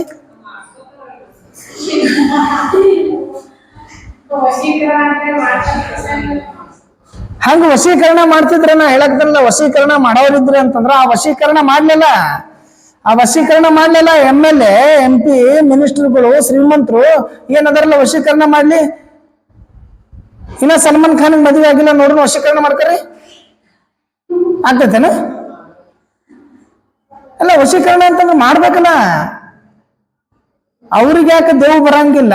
ಹೋಗ್ಲಿ, ದೇವ್ರ ಯಾಕೆ ಪ್ರಧಾನಮಂತ್ರಿಗೆ ಏನ್ ದೇವ್ ಬರಬಾರ್ದ? ಮುಖ್ಯಮಂತ್ರಿಗೆ ದೇವ್ ಬರಬಾರ್ದ? ಮಿನಿಸ್ಟರ್ಗಳಿಗೆ ಏನ್ ದೇವ್ ಬರಬಾರ್ದ? ಹಂಗಂದ್ರೆ ಪ್ರಧಾನಮಂತ್ರಿ ಮಿನಿಸ್ಟರ್ಗಳು ಅವ್ರ ಮನುಷ್ಯರಲ್ಲೇನು? ಅಂದ್ರೆ ದೇವ್ರ ಯಾರಿಗ್ ಬರ್ತಾನ, ದೇವ್ ಯಾರಿಗ್ ಬರ್ತೈತಿ ಅನ್ನೋದ್ರ ಕಲ್ಪನೆ ನಮಗ್ ಬೇಕಲ್ಲ. ನಾವು ಈ ವಿಚಾರವನ್ನ ನೋಡುವಂತ ಸಂದರ್ಭದೊಳಗ ಧರ್ಮ ಒಂದು ಬದಿಗೆ ಹೋಗ್ಬಿಡ್ತೈತಿ. ಯಾಕೆ ಶ್ರೀಮಂತರೊಳಗ ಅತಿ ಶ್ರೀಮಂತರೊಳಗ ಈ ಪ್ರೇತಾತ್ಮಗಳು, ಗಾಳಿ ಆಗೋದು, ದೆವ್ವ ಆಗೋದು, ದೇವರು ಬರೋದು ಮಾಡಂಗಿಲ್ಲ ಅಂತ? ನಿಮ್ಗಿಂತ ಹೆಚ್ಚು ಭಕ್ತಿ ಇರಂಗಿಲ್ಲ? ಎಷ್ಟೋ ಜನ ಕೆಜಿ ಗಟ್ಲೆ, ಕ್ವಿಂಟಲ್ ಗಟ್ಲೆ ಬಂಗಾರ ಕೊಟ್ಟು ದೇವಸ್ಥಾನ ಕೊಟ್ಟಿಲ್ಲ, ಆ ದೇವ್ರು ಅವ್ರ ಮ್ಯಾಗ ಯಾಕೆ ಬರಂಗಿಲ್ಲ? ಇದನ್ನ ಯೋಚನೆ ಮಾಡುವಂತ ಪ್ರಶ್ನೆ ಹೌದಲ್ಲ ಇದು? ಯಾವಾಗ ನಾವು ಮಾನಸಿಕವಾಗಿ ಸ್ಥೈರ್ಯವನ್ನ ಕಳ್ಕೊಂತೀವೋ, ಯಾವಾಗ ನಾವು ಸಮಾಜದಲ್ಲಿ ಆರ್ಥಿಕವಾಗಿ, ಸಾಮಾಜಿಕವಾಗಿ, ಧಾರ್ಮಿಕವಾಗಿ, ಕೌಟುಂಬಿಕವಾಗಿ ನಾವು ಖಿನ್ನತೆಗೆ ಒಳಗಾಗ್ತೀವೋ, ಅವಾಗ ಇವೆಲ್ಲ ಬರಕ್ ಚಾಲು ಆಗ್ತಾವ. ಅತಿ ಶ್ರೀಮಂತರಾದ್ರೆ ಭಯ ಬರ್ತೈತಿ, ಅತಿ ಬಡವರಾದ್ರೆ ಭಯ ಬರ್ತೈತಿ. ಯಾಕೆ ಶ್ರೀಮಂತರಾದ್ರೆ ಭಯ ಬರ್ತೈತಿ ಅಂದ್ರೆ ರೊಕ್ಕ ಭಾಳ ಅದಾವ, ಯಾರೇ ಏನಾರ ಮಾಡಿದ್ರೆ ಹೆಂಗಂತ ನಿದ್ದೆವ್ರಿಗೂ ಹತ್ತಂಗಿಲ್ಲ, ಏನೂ ಇರ್ಲಾರ್ದವ್ರಿಗೂ ನಿದ್ದೆ ಹತ್ತಂಗಿಲ್ಲ. ಏನೂ ಇಲ್ಲಪ್ಪ, ನೆಕ್ಸ್ಟ್ ನಾಳಿದ್ ಹೆಂಗ್ ಮಾಡೋದ ಅಂತೇಳಿ. ಬಟ್ ಸಂತ ಅಗಸ್ಟೈನ್ ಹಂಗ ಹೇಳಂಗಿಲ್ಲ. ಸಂತ ಅಗಸ್ಟೈನ್ ಏನ್ ಹೇಳ್ತಾನಂತಂದ್ರ, ಪ್ರತಿಯೊಂದಕ್ಕೂ ಕಾರಣ ಏನು ಅಂತಂದ್ರೆ ದುಃಖ ದುಮ್ಮಾನಗಳಿಗೆ, ಕಷ್ಟಗಳಿಗೆ ಏನ್ ಕಾರಣ ಅಂತಂದ್ರೆ ಅದು ಶರೀರನೇ ಕಾರಣ ಅಂತ.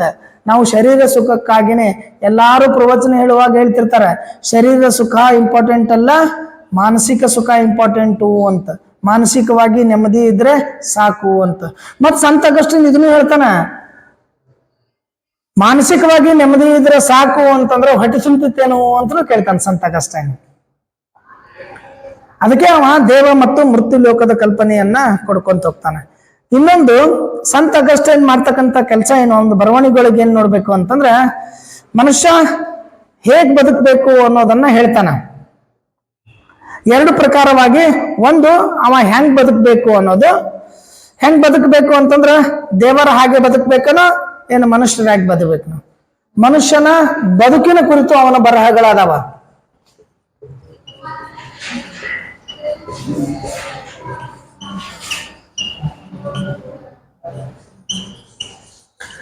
ಮನುಷ್ಯನ ಬದುಕಿನ ಬಗ್ಗೆ ಆತ ಹೇಳ್ತಾನ. ನೀವ್ ಹೆಂಗ ಈ ದೇವಲೋಕ ಮತ್ತು ಮೃತ್ಯು ಲೋಕ ಅಂತ ಕರೆದ್ರಲ್ಲ, ಅದ್ರಾಗ ಮನುಷ್ಯರು ಎರಡು ರೀತಿಯಾಗಿ ಮನುಷ್ಯರು ಇರ್ತಾರಂತ. ಒಂದು ಮನುಷ್ಯರಾಗೇ ಇರೋದು, ಇನ್ನೊಂದು ಮನುಷ್ಯರು ದೇವರಾಗಿರೋದು ಅಂತ. ನಮ್ಮೆಲ್ಲರ ಕಾನ್ಸೆಪ್ಟ್ ಹಂಗೈತಲ್ಲ, ಮನುಷ್ಯರು ದೇವರಾಗಿರೋದು ಬಹಳ ಜನರು ನೋಡ್ತೀವಿ ನಾವು. ಹೆಂಗ್ ನೋಡ್ತೀವಿ ಮನುಷ್ಯರು ದೇವರಾಗಿರೋದು? ನೀವು ದೇವರಾಗ್ಬೋದು. ನೀವೀಗೇನದ್ರಿ ಮನುಷ್ಯರದ್ರಿ. ದೇವರಾಗ್ಬೇಕಾದ್ರೆ ಏನ್ ಮಾಡ್ಬೇಕು? ಪವಾಡಗಳು ಮಾಡ್ಬೇಕು. ಪವಾಡ ಮಾಡಿದವರು ಯಾವತ್ತೂ ದೇವರಾಗಿಲ್ಲ. ಬರೇ ಪವಾಡಗಳಿಂದ ಯಾರು ದೇವರಾಗಿಲ್ಲ. ದೇವರಾಗೋದಂತಂದ್ರ ಬಹಳ ಸರಳ ಐತಿ, ಮನುಷ್ಯ ಆಗೋದು ಬಹಳ ಕಷ್ಟ ಐತಿ.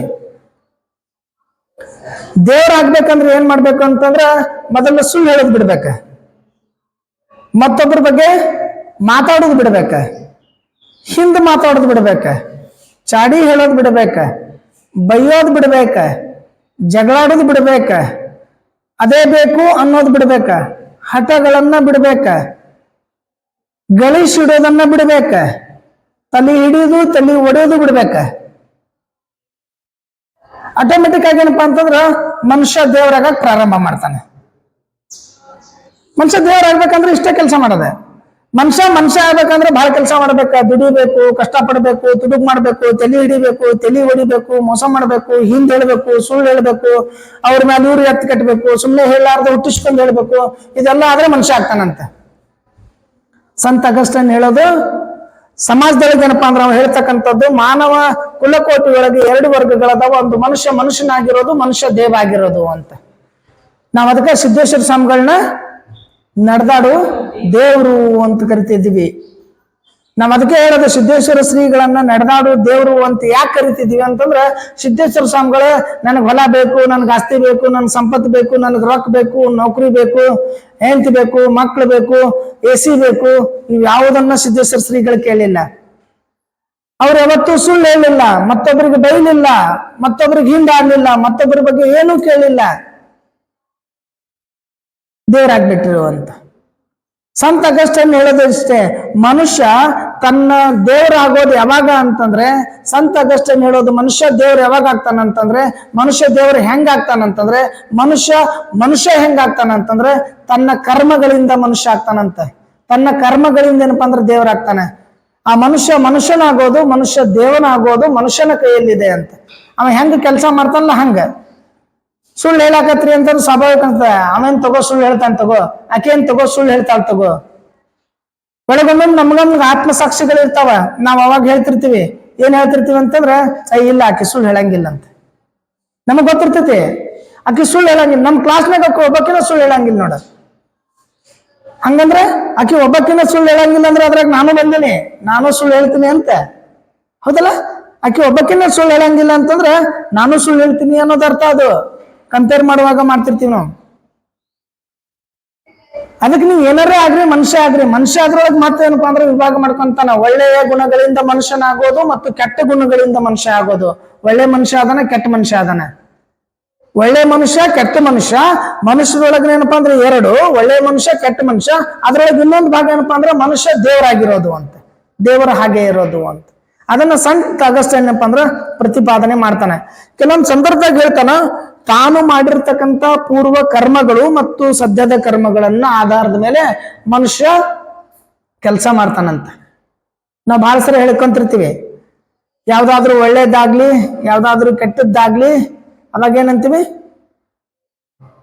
ಯಾವ್ದಾದ್ರು ಒಳ್ಳೇದಾಯ್ತು ಅಂದ್ರೆ ಕೆಟ್ಟದ್ದಾಯ್ತು ಅಂತಂದ್ರೆ ನಾವೇನ್ ಕರಿತೀವಿ? ಯಾವ್ದಾದ್ರು ಒಳ್ಳೇದು ಕೆಟ್ಟದ್ದಾತಂದ್ರೆ ನಾವೇನಂತೀವಿ? ಇಷ್ಟು ಸಂಭಾಯ್ತದಾಳ, ಒಂದಿನಾನು ಒಂದು ಮಾತು ಮಾತಾಡಂಗಿಲ್ಲ, ಒಂದಿನಾನು ಯಾರ ಜೊತೆನೂ ಜಗಳಾಡಂಗಿಲ್ಲ. ಅವ್ರಿಗೆ ಹೊಡೆದು ಏನಾರ ಮಾಡ್ಬಿಟ್ಟಾರ ಅಂದ್ರೆ ಏನಾಗ್ತದೆ? ಒಂದ್ ದಿನಾನು ಓದ್ಲೇ ಇಲ್ಲ, ಒಂದಿನಾನು ಪುಸ್ತಕ ಹಿಡಿಲಿಲ್ಲ, ಒಂದಿನಾನು ಆನ್ಸರ್ ಆಗ್ಲಿಲ್ಲ. ಯಾವ್ದಾರ ಡಿಗ್ರಿ ಕಾಲೇಜರೇ ನೆಟ್ಟಾರೆ ಸಟ್ಟರೆ ಪಾಸ್ ಆದ್ರೆ ಏನಂತೀರಿ? ಹಣಿ ಬರದಾಗ ಇರ್ಬೇಕಂತ. ಇಟ್ಟೆಲ್ಲ ಕಷ್ಟಪಟ್ಟಿವಿ, ನಮ್ಮ ಹಣೆ ಬರದಾಗಿಲ್ಲ, ಆಕಿ ಹಣೆ ಬರದಾಗೈತಿ. ಮತ್ತೆ ಹಣೆ ಬರನ ಮೆಚ್ಕೊಂಡವ್ರು ಓದುದ್ಯಾಕಂತ? ಹಣೆ ಬರದಾಗ ಇಷ್ಟ ಓದ್ಬೇಕಂತೈತಿ. ಸಂತ ಅಗಸ್ಟಿನ್ ಅದನ್ನ ಹೇಳ್ತಾನ. ಸಂತ ಅಗಸ್ಟಿನ್ ಏನ್ ಹೇಳ್ತಾನಂತಂದ್ರ, ದೇವನಗರದ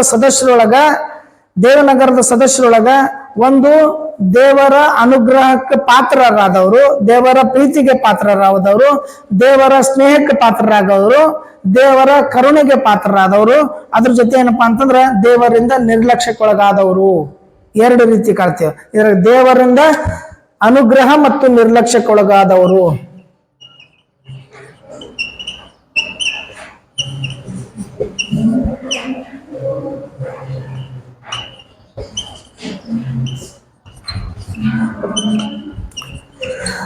ದೇವರ ಅನುಗ್ರಹಕ್ಕೆ ಒಳಗಾದವರು, ದೇವರ ನಿರ್ಲಕ್ಷ್ಯಕ್ಕೆ ಒಳಗಾದವರು. ಸಿಟ್ಟು ಬಂದಾಗ ಅಂತಿರ್ತೀವ, ದೇವ್ರು ನಮ್ಗೇನು ಕೊಟ್ಟೇ ಇಲ್ಲ ನೋಡ, ಬರೇ ದೇವ್ರು ಅವ್ರಿಗೆ ಕೊಡ್ತಾನ. ದೇವ್ರು ಅವ್ರ ದೊರ ಐತ್ರಿ, ದೇವ್ರ ದೊರ ಐತಿ, ದೇವ್ರು ಅವ್ರ ಕೈಯಾಗ ಮ್ಯಾಲ ಅದನ್ರಿ, ದೇವ್ರಿಗೆ ಶ್ರೀರಕ್ಷೆ ಅವ್ರದ್ದು ಐತ್ರಿ, ನಮಗ್ ದೇವ್ರು ನೋಡಂಗೇ ಇಲ್ಲ. ಅವನ ಬರವಣಿಗೆ ಒಳಗ, ಸಂತ ಅಗಸ್ಟೈನ್ ಬರವಣಿಗೆ ಒಳಗ ದೇವರ ಅನುಗ್ರಹಕ್ಕೆ ಒಳಗಾದವರು ಮತ್ತು ದೇವರ ಪ್ರೀತಿ ವಿಶ್ವಾಸ ಸ್ನೇಹಕ್ಕೆ ಒಳಗಾದವರು, ಅದ್ರ ಜೊತೆ ಏನಪ್ಪಾ ಅಂದ್ರೆ ದೇವರ ನಿರ್ಲಕ್ಷ್ಯಕ್ಕೆ ಒಳಗಾದವರು ಅನ್ನುವಂತ ಮಾತುಗಳನ್ನ ಆತ ಹೇಳ್ತಾನ. ಇದನ್ನ ಯಾಕೆ ಹೇಳ್ತಾನ ಅಂತಂದ್ರೆ, ಯಾವ್ದಾದ್ರೂ ಒಂದು ಘಟನೆ ನಡಿಬೇಕು ಅಂತಂದ್ರೆ ಆ ಘಟನೆಗೆ ಮೂಲ ಕರ್ತೃ ಯಾರು ಅಂತಂದ್ರೆ ದೇವ್ರು ಅಂತ. ಹೌದಲ್ಲ? ನಂಬ್ತಿರಲ್ಲ? ಏನಾದ್ರೂ ಆಗ್ಬೇಕು ಅಂತ ಗೊತ್ತಿರಂಗಿಲ್ಲ. ಎಷ್ಟು ಜನ ಆಕ್ಸಿಡೆಂಟ್ ಆದಾಗ ಎಷ್ಟು ಜನ ಬದುಕುಳಿದಿಲ್ಲ. 4 5 ಪಲ್ಟಿ ಆದ್ರೂ ಕಾರು ಒಂದಿಷ್ಟು ಅವರಿಗೆ ಧಕ್ಕೆ ಆಗಿಲ್ಲ. ಅವಾಗೇನಂತೀವಿ? ದೇವ್ರು ಅವನ ಮೇಲೆದಾನ್ ತಗೋರಿ. ಫುಟ್ಪಾತ್ ಮೇಲೆ ನಡ್ಕೊಂತ ಹೋಗಾಗ ಯಾರ ಗಾಡಿ ಹೊಡ್ಕೊಂತ ಹೋದ್ರಂದ್ರ ಸತ್ತು ಬಿಡ್ತಾರೆ. ಏನಾಯ್ತು? ಹಣಿ ಬರ್ದಾಗ ಹಂಗ ಬರ್ದೈತಿ ನೋಡ್ರಿ, ಹಣಿ ಬರ್ದಾಗ ಬರ್ದೈತಿ ಅಂತ. ಹಳ್ಳ್ಯಾಗ ಅಂತಿರ್ತಾರೆ, ಶಟಿಗೆವು ಕರ್ಯಾಕತ್ತಿದ್ಲ್ರಿ, ಅದಕ್ಕೆ ಹೋದ. ಅಲ್ಲಿ ಕಾಳು ಕರ್ಯಾಕತ್ತಿತ್ತು, ಅದಕ್ಕೆ ಹೋದಂತ. ಹೋಗ್ಬೇಡ ನಾ ಹೋಗಂಗಿಲ್ ತಗೋ ಅಂತೇಳಿ ಮಲ್ಕೊಂಡವ, ಬರ್ಚಕ್ ನಿದ್ದೆ ಮಾಡ್ದವ, ಊಟಕ್ಕೆ ಕೇಳ ಅಂತ ಹೇಳಾರ್ದವ, ಸಟ್ ಅಂತ ಏನೋ ತಲೆಯಾಗ ಬತ್ತಂತ ಎದ್ದು ಹೋಗಿ ಏನೋ ಘಟನೆ ನಡೀತು, ಆಗ್ಬಿಡ್ತು. ಹಣಿ ಬರ್ದಾಗಿತ್ರಿ, ಅಲ್ಲಿ ಶಟಿಗೆವು ಕರ್ಯಾಕತ್ತಿದ್ಲು ಅಂತ. ಇತಿಹಾಸದೊಳಗ ಅದನ್ನ ಹೇಳ್ತಾನೆ, ಯಾರು ದೇವರ ಕೃಪೆಗೆ ಪಾತ್ರರಾಗಿರ್ತಾರೋ ಅವರು ಕೆಟ್ಟದ್ದರಿಂದ ಉಳಿತಾರ, ಯಾರು ದೇವರ ಅವಕೃತೆಗೆ ಪಾತ್ರರಾಗಿರ್ತಾರೋ ಅವರು ಕಷ್ಟಗಳನ್ನ ಅನುಭವಿಸ್ತಾರ ಅನ್ನೋದು ಸಂತ ಅಗಸ್ಟೈನ್ನ ಬರಹಗಳಲ್ಲಿ ನಾವು ನೋಡ್ತೀವಿ. ಮನುಷ್ಯನೊಳಗ ಶರೀರ ಮತ್ತು ಆತ್ಮ ಅನ್ನುವಂತ ಭಾವವನ್ನ ಹೇಳ್ತಾನೆ. ಮನುಷ್ಯನೊಳಗ ಶರೀರ ಮತ್ತು ಆತ್ಮದ ಭಾವನೆ. ನಾ ಆಗಲೇ ಹೇಳಿದ್ನಿಲ್ಲ ನಿಮ್ಗ, ಮನುಷ್ಯನೊಳಗೆ ಎರಡದಾವ ಅಂತ. ಒಂದು ಶರೀರ ಐತಿ, ಇನ್ನೊಂದು ಆತ್ಮ ಐತಿ. ಯಾವುದು ನಿಮ್ಮದು? ಶರೀರ ನಿಮ್ದು, ಆತ್ಮ ನಿಮ್ದು? ಎರಡು ನಿಮ್ಮವ? ಶರೀರ ನಿಮ್ದು, ಆತ್ಮ ನಿಮ್ದು? ನಿಮ್ದು ಶರೀರ, ಏನ್ ಆತ್ಮನೋ? ಶರೀರ ನಿಮ್ದು. ಹಂಗಂದ್ರೆ ಶರೀರ ನಿಮ್ದು ಅಂತಂದ್ರೆ ನಿಮ್ ಶರೀರ ನಿಮ್ ಕಡೆನೇ ಇಟ್ಕೊಂಡ್ ಬಿಡ್ರಲ್ಲ. ಶರೀರನೂ ನಿಮ್ಮದಲ್ಲ, ಆತ್ಮನೂ ನಿಮ್ದಲ್ಲ. ಯಾಕಂದ್ರ ಶರೀರ ನಿಮ್ಮನ್ನ ಬಿಟ್ಟು ಹೋಗ್ಬಿಡ್ತೈತಿ. ಹೆಂಗ್ ಹುಟ್ಟಿತ್ತಲ್ಲ ಹಂಗ. ಮಣ್ಣಿಂದ ಬಂದ ಶರೀರ ಮಣ್ಣಿನೊಳಗ ಹೋಗ್ತೈತಿ ಅಂತ. ಮಣ್ಣಿನೊಳಗ ಹೋಗ್ತದೆ. ಯಾವ್ದಾವುದರಿಂದ ಶರೀರ ನಿರ್ಮಾಣ ಆಗೈತೋ ಅದರೊಳಗ ಲೀನ್ ಆಗ್ತೈತಿ ಅಂತ. ಎಲ್ಲಿದಿಂದ ಆತ್ಮ ಬಂತಲ್ಲ ವಾಪಸ್ ಆತ್ಮ ಅಲ್ಲಿಗೆ ಹೋಗ್ತೈತಿ ಅಂತ. ನಾನು ಬಹಳ ಸಂದರ್ಭದಾಗ ಹೇಳ್ತಿರ್ತೀನಿ, ಸತ್ ಮೇಲೆ ಎಲ್ಲಿ ಹೋಗಿತಾರ? ಸತ್ ಮೇಲೆ ನೆಲದಾಗ ಹೋಗಿತಾರೆ. ಸತ್ ಮೇಲೆ ಎಲ್ಲಿ ಹೋಗ್ತಾರೆ? ಎಲ್ಲರೂ ಮ್ಯಾಲ ಹೋಗ್ತಾರೆ. ಹೋಗೋದು ನೆಲದಾಗ, ಹೋಗೋದು ಮ್ಯಾಲ. ಮ್ಯಾಲ ಅನ್ನೋ ಕಾನ್ಸೆಪ್ಟ್ ಐತಲ್ಲ, ಆ ಮ್ಯಾಲ ಹೋಗೋದೆಲ್ಲ ಅಂತಂದ್ರೆ ಆತ್ಮ. ಶರೀರ ಹೋಗೋದಲ್ಲಿ ಕೆಳಗ, ಆತ್ಮ ಹೋಗೋದು ಮ್ಯಾಲ. ಅಂದ್ರೆ ನಮ್ಮೆಲ್ಲರ ಕಾನ್ಸೆಪ್ಟ್ ಏನಿದೆ ಅಂತಂದ್ರೆ ಪರಮಾತ್ಮ ಮ್ಯಾಲದನ ಅಂತ. ಆತ್ಮ ನೀಡಿರ್ತಕ್ಕಂಥ ಪರಮಾತ್ಮನ ಕಡೆ ವಾಪಸ್ ಆತ್ಮ ಹೋಗ್ತವ. ಅದಕ್ಕ ನಾವು ಹುಟ್ಟು ಏನಾಗ್ತದಲ್ಲ, ಹುಟ್ಟು ಆದಾಗ ಜನನ ಆಗ್ತದಲ್ಲ, ಯಾರ್ದಾರ ಡೆಲಿವರಿ ಆಗಿರ್ತೈತಲ್ಲ, ಅವಾಗ ಆ ಕೂಸಿನ ನೋಡಿದ್ಮ್ಯಾಗ ನಾವು ಹೇಳ್ತಿರ್ತೀವಿ, ಏನಂತ ಹೇಳ್ತೀವಿ? ಅವ್ರ ಅವ್ವನಂಗದನ, ಅವ್ರ ಅಪ್ಪನಂಗದನ, ಅವ್ರ ಆಯಿ ಹಂಗದನ, ಅವ್ರ ಮುತ್ತನಂಗದನ, ಕಾಕನಂಗದನ, ಇವ್ ಯಾರಿಗೂ ಹೊತ್ತೆ ಇಲ್ಲ ನೋಡ ಅಂತಿರ್ತೀವಿ. ಇವ್ರು ಯಾರಿಗೂ ಹೊತ್ತೆ ಇಲ್ಲ ನೋಡ. ಇಲ್ಲ, ಇವು ಯಾವಾಗ್ಲೂ ಒಂದ್ ಟೈಮ್ದಾಗ ಇರ್ಬೇಕು. ಅವ್ರ ಆಯಿ ಮುತ್ತ ಹಂಗ ಏನಾರು ಇರ್ಬೇಕು. ಆ ಕಾಲದಾಗ ಯಾವಾಗ ಕೇಳ್ತಿದ್ವಿ ಹಂಗಿರ್ಬೇಕು ನೋಡು ಅಂತ. ಇಲ್ಲ, ಕಣ್ಣು ಇವ್ರಂಗೈತಿ, ಮೂಗು ಇವ್ರಂಗೈತಿ, ಕಾಲು ಇವ್ರಂಗದವ, ಬಟ್ಟೆ ಇವ್ರಂಗದವ, ಬೇರೆ ಬೇರೆ ಒಂದ್ 10 ಮಂದಿ ಹೇಳ್ತಾರ. ಅದು ಯಾಕೆ ಹಂಗಂತಂದ್ರ ಆತ್ಮ ಪರಮಾತ್ಮನ ಕಡೆ ಏನು ಹೋಗಿ ಕುಂತಿರ್ತಾವಲ್ಲ, ಯಾರು ಪರಮಾತ್ಮ ಅದನೋ ಅವನ ಕಡೆ ಆತ್ಮ ಹೋದಾಗ ಆ ಆತ್ಮ ಮತ್ತೆ ವಾಪಸ್ ಬರ್ತೈತಿ.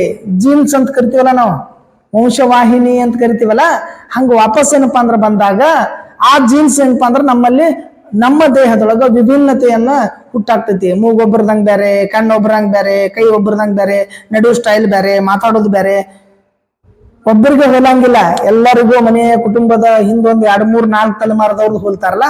ಅದನ್ನೇ ಏನಪ್ಪಾ ಅಂದ್ರೆ ಸಂತ ಅಗಸ್ಟೈನ್ ಹೇಳ್ತಾನ, ಶರೀರ ಮತ್ತು ಆತ್ಮ, ಆತ್ಮ ಪರಮಾತ್ಮನ ಕಡೆ ಹೋದಾಗ. ಮುಸ್ಲಿಮ್ಸ್ ಹೇಳ್ತಾರ ರೂಹ್ ಅಂತ ಹೇಳ್ತಾರ. ರೂಹ್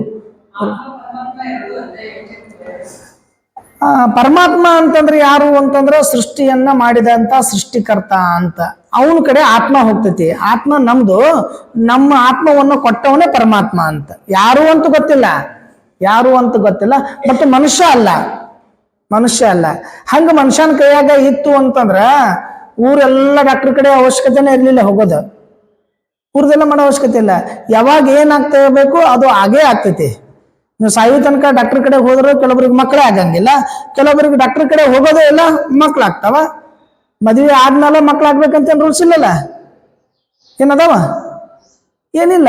ಯಾಕಂದ್ರೆ ನಾವು ರಾಮಾಯಣ ಮಹಾಭಾರತದಾಗ ನೋಡ್ಕೊಂತೀವಿ ಮದುವೆಯಾಗ. ರಾಮಾಯಣ ಮಹಾಭಾರತ ಅಷ್ಟೇ ಅಲ್ಲ, ಇಸ್ಲಾಂ ಧರ್ಮದಲ್ಲಿಯೂ ಅದರ ಉಲ್ಲೇಖಗಳು ಬರ್ತಾವ.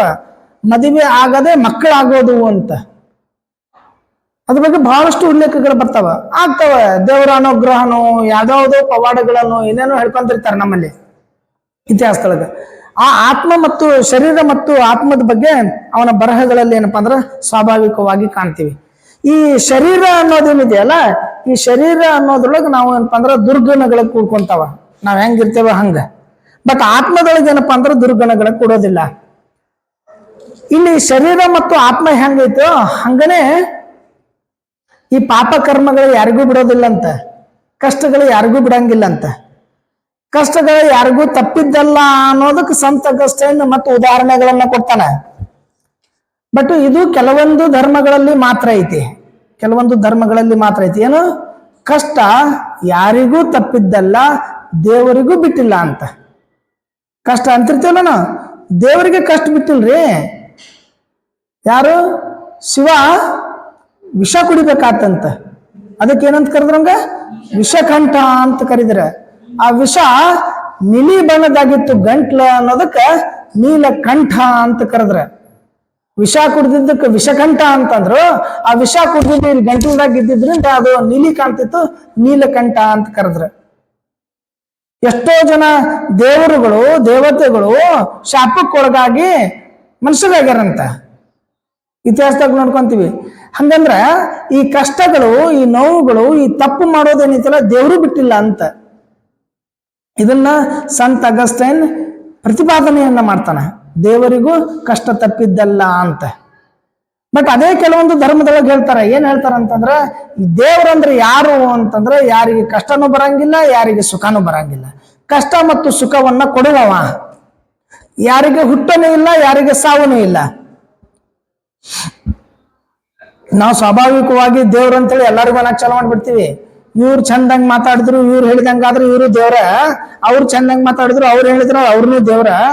ಮನುಷ್ಯರು ದೇವರ ಆಗಬಹುದು ಅನ್ನುವಂತ ಸಂತ ಅಗಸ್ಟೈನ್ನ ಕಲ್ಪನೆಯಲ್ಲಿ ನಾವೆಲ್ಲರೂ ಅದೀವಿ, ನಾವೆಲ್ಲರೂ.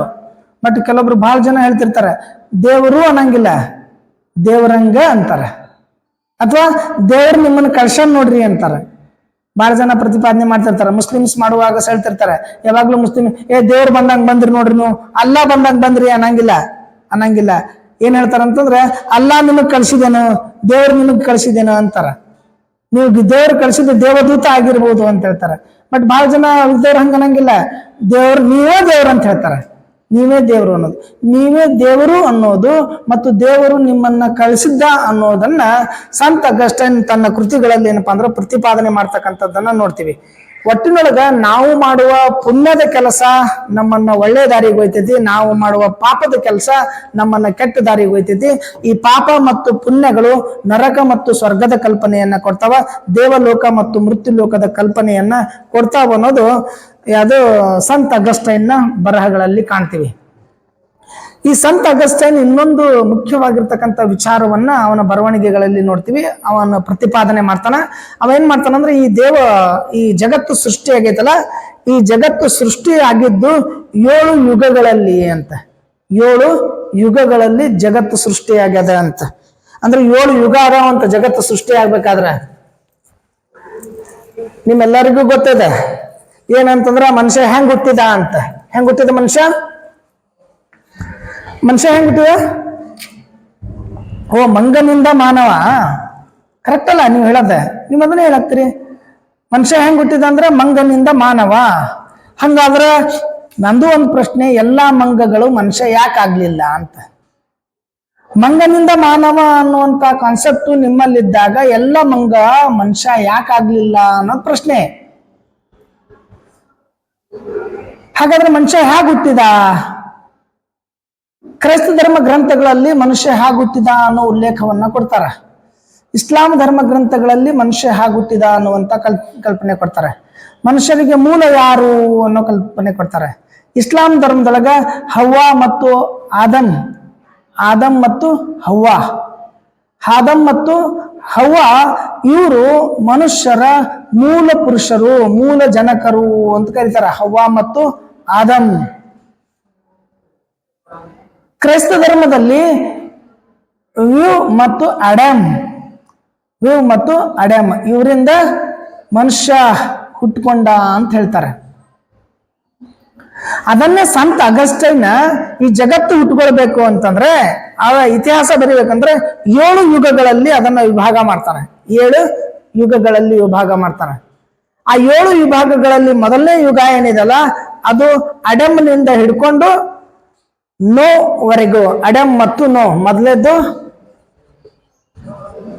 ಅಡಮ್ ಮತ್ತು ನೋ, ಕೆಲವೊಬ್ರು ವ್ಯೂ ಅಂತನೂ ಕರೀತಾರೆ. ಅಡಮ್ ಮತ್ತು ನೋ. ಅಡಮ್ನಿಂದ ಪ್ರಾರಂಭ ಆಗಿ ನೋವರೆಗಿನ ಕಾಲ ಏನಿದೆಯಲ್ಲ, ಆ ಕಾಲ ಅಂತಂದ್ರೆ ಪ್ರಳಯ ಆಗ್ತೈತಿ, ಅಲ್ಲಿ ಮಹಾಪ್ರಳಯ ಆಗ್ತೈತಿ. ಅಡೆಮ್ದಿಂದ ಸ್ಟಾರ್ಟ್ ಆಗ್ತೈತಿ. ನೋವು ಅನ್ನುವಂತ ಕಾಲದೊಳಗೆ ಕೊನೆಗೆ ಪ್ರಳಯ ಆಗ್ತೈತಿ, ಮಹಾಪ್ರಳಯ ಆಗ್ತೈತಿ. ಅಲ್ಲಿವರೆಗಿನ ಕಾಲವನ್ನ ಪ್ರಥಮ ಯುಗ ಅಂತ ಕರೀತಾರೆ. ಪ್ರಥಮ ಯುಗ ಅಂತ ಕರೀತಾರೆ. ಅಡೆಮ್ನಿಂದ ಹಿಡ್ಕೊಂಡು ನೋವರೆಗಿನ ಕೊನೆಗಾಲ ಮಹಾಪ್ರಳಯ ಏನಾಗ್ತೈತಿ ಅಲ್ಲಿ ತನಕ ಒಂದು ಪ್ರಥಮ ಯುಗ ಅಂತ ಕರೀತಾರೆ. ಎರಡನೇ ಯುಗ ಯಾವುದು ಅಂತಂದ್ರ ಮಹಾಪ್ರಳಯದಿಂದ ಡೇವಿಡ್ನ ಕಾಲದವರೆಗೆ. ಎರಡನೇದ್ದು ಮಹಾಪ್ರಳಯದಿಂದ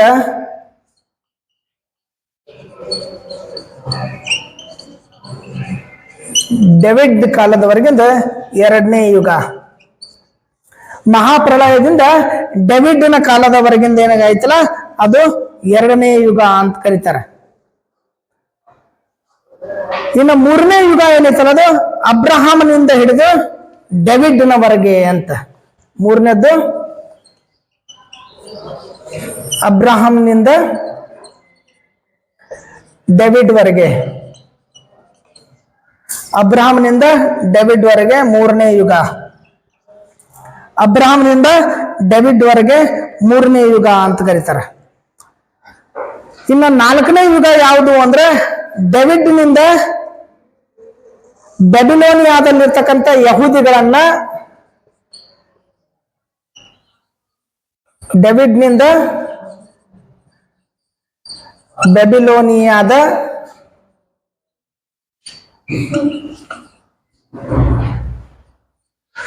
ಡೇವಿಡ್ ನಾಲ್ಕನೇ ಯುಗ ಏನಿದೆಯಲ್ಲ ಅದು ಡೇವಿಡ್ನಿಂದ ಹಿಡ್ಕೊಂಡು ಬೆಬಿಲೋನಿಯಾದ ಯಹೂದಿಗಳನ್ನ ಗಡಿಪಾರು ಮಾಡೋದೇನಿದೆಯಲ್ಲ ಅವ್ರು ಗಡಿಪಾರ ಆಗೋ ತನಕ, ಆ ಗಡಿಪಾರ ಆಗೋ ತನಕದ್ದೇನು ಕಾಲ ಐತಲ್ಲ ಅದನ್ನ ನಾಲ್ಕನೇ ಯುಗ ಅಂತ ಕರೀತಾರೆ.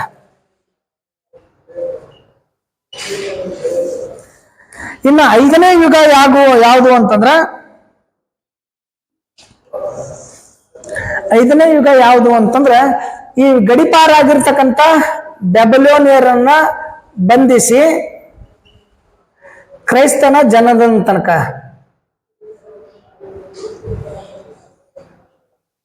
ಕ್ರೈಸ್ತನ ಜನನ ಯಾರನ್ನ ಬಂಧಿಸೋದು? ಗಡಿಪಾರ ಆಗಿರ್ತಕ್ಕಂಥ, ಗಡಿಪಾರು ಮಾಡಿ ಕೆಲವೊಬ್ಬರನ್ನ ಏನು ಬಂಧಿಸ್ತಾರಲ್ಲ ಆ ಬಂಧನ ಸಮಯದಿಂದ ಹಿಡ್ಕೊಂಡು ಕೆಲವೊಂದು ಬೆಬಿಲೋನಿಯಾದಲ್ಲಿರ್ತಕ್ಕಂಥ ಯಹೂದಿಗಳನ್ನ ಗಡಿಪಾರು ಮಾಡ್ತಾರೆ, ಕೆಲವೊಬ್ಬರನ್ನ ಬಂಧಿಸ್ತಾರ. ಆ ಬಂಧಿಸಿದ ಕಾಲದಿಂದ ಹಿಡ್ಕೊಂಡು ಕ್ರೈಸ್ತ ಹುಟ್ಟುವರೆಗಿನ ಕಾಲ ಏನೈತಲ್ಲ ಅದು ಐದನೇ ಯುಗ ಅಂತ ಕರೀತಾರೆ. ಅದನ್ನ ಐದನೇ ಯುಗ ಅಂತ ಕರೀತಾರೆ. ಇನ್ನ ಆರನೇ ಮತ್ತು ಏಳನೇ ಯುಗ ಯಾವುದು ಅಂತಂದ್ರೆ, 6 ಮತ್ತು 7ನೇ ಯುಗ ಯಾವುದು ಅಂತಂದ್ರೆ ಅದು ಕ್ರೈಸ್ತನ ಪ್ರಥಮ ಮತ್ತು ಕ್ರೈಸ್ತನ ದ್ವಿತೀಯ ಯುಗ ಅಂತ. ಕ್ರೈಸ್ತನ ಹುಟ್ಟಾಗೈತೆ, ಕ್ರೈಸ್ತನ ಪ್ರಥಮ ಮತ್ತು ದ್ವಿತೀಯ ಕಾಲ. ಇದನ್ನ 6 ಮತ್ತು 7ನೇ ಯುಗ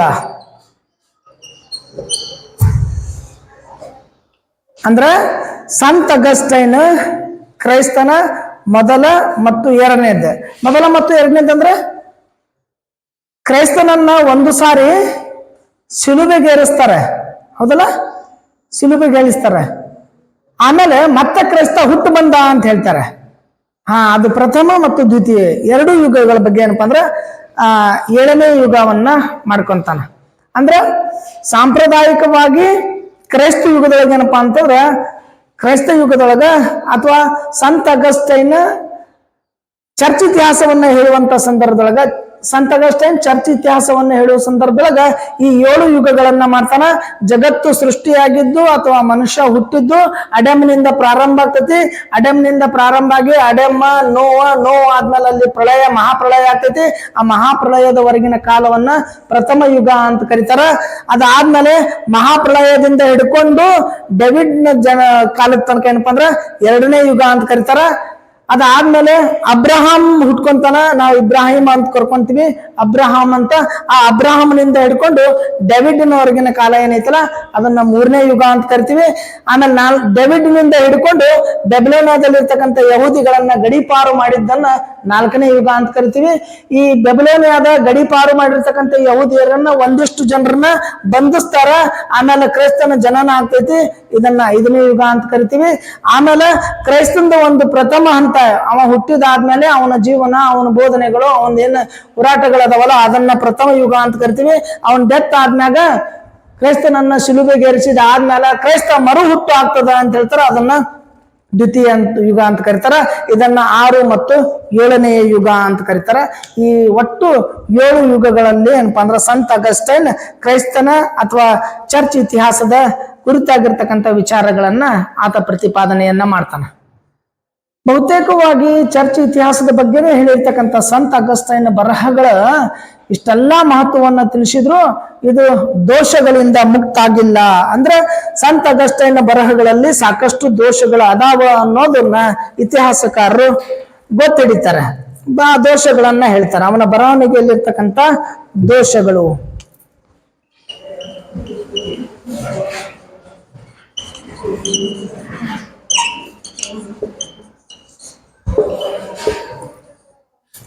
ಸಂತ ಅಗಸ್ಟೈನ್ನ ಬರವಣಿಗೆಯಲ್ಲಿರ್ತಕ್ಕಂಥ ದೋಷಗಳು ಅಂತ. ಸಂತ ಅಗಸ್ಟೈನ್ ರಚನೆ ಮಾಡಿರ್ತಕ್ಕಂಥ ಕೃತಿಗಳು ಕ್ರೈಸ್ತ ಧರ್ಮದ ತತ್ವಗಳ ಆಧಾರದ ಮೇಲೆ ರಚನೆ ಆಗಿರ್ತಕ್ಕಂಥವು. ಇಲ್ಲಿ ಅವ ಮುಖ್ಯವಾಗಿ ಹೇಳೋದೇನು ಅಂತಂದ್ರ ಕ್ರೈಸ್ತ ಧರ್ಮ ಸರ್ವವ್ಯಾಪಿ ಅನ್ನೋದನ್ನ ಹೇಳ್ತಾನ. ಅವನ ಬರವಣಿಗೆ ಕ್ರೈಸ್ತ ಧರ್ಮ ಸರ್ವವ್ಯಾಪಿ ಅಂತ. ಸಂತ ಅಗಸ್ಟೈನ್ನ ಕಾಲದಲ್ಲಿ ಕ್ರೈಸ್ತ ಧರ್ಮ ಸರ್ವವ್ಯಾಪಿ ಆಗಿರ್ಲಿಲ್ಲ, ಬಟ್ ಕ್ರೈಸ್ತ ಧರ್ಮ ಸರ್ವವ್ಯಾಪಿ ಅನ್ನುವಂತ ಅಂಶವನ್ನ ಹೇಳ್ತಾನ. ಅದ್ರ ಜೊತೆ ದೈವಿಕ ಕಲ್ಪನೆಗಳ ಬಗ್ಗೆ ಹೇಳ್ತಾನ, ಕಾಲಜ್ಞಾನದ ಬಗ್ಗೆ ಹೇಳ್ತಾನ. ಅವು ಅಸ್ಪಷ್ಟ, ಇದು ಅವನ ಬರವಣಿಗೆಯಲ್ಲಿ ದೋಷ ಅಂತ.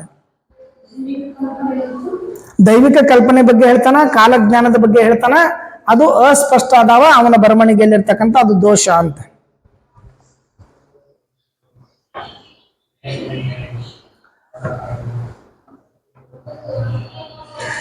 ಸಂತ ಅಗಸ್ಟೈನ್ ತನ್ನ ಬರವಣಿಗೆ ಒಳಗೇನಪ್ಪಾ ಅಂತಂದ್ರ ಭಗವಂತನ ವಿಧಾನವನ್ನ ಹೇಳ್ತಾನೆ. ಅಂದ್ರೆ ಎಲ್ಲದಕ್ಕೂ ಭಗವಂತನೇ ಕಾರಣ, ಎಲ್ಲದಕ್ಕೂ ಭಗವಂತನೇ ಕಾರಣ. ದೈವಿ ಕಲ್ಪನೆಯನ್ನ ಹೇಳ್ತಾನ. ಅಂದ್ರೆ ಎಲ್ಲದಕ್ಕೂ ಭಗವಂತನೇ ಕಾರಣ ಅಂತ ಅನ್ನೋದಾದ್ರೆ ಮನುಷ್ಯ ಯಾಕೆ ಎನ್ನುವಂತ ಪ್ರಶ್ನೆ. ಎಲ್ಲದಕ್ಕೂ ಭಗವಂತನ ಕಾರಣ.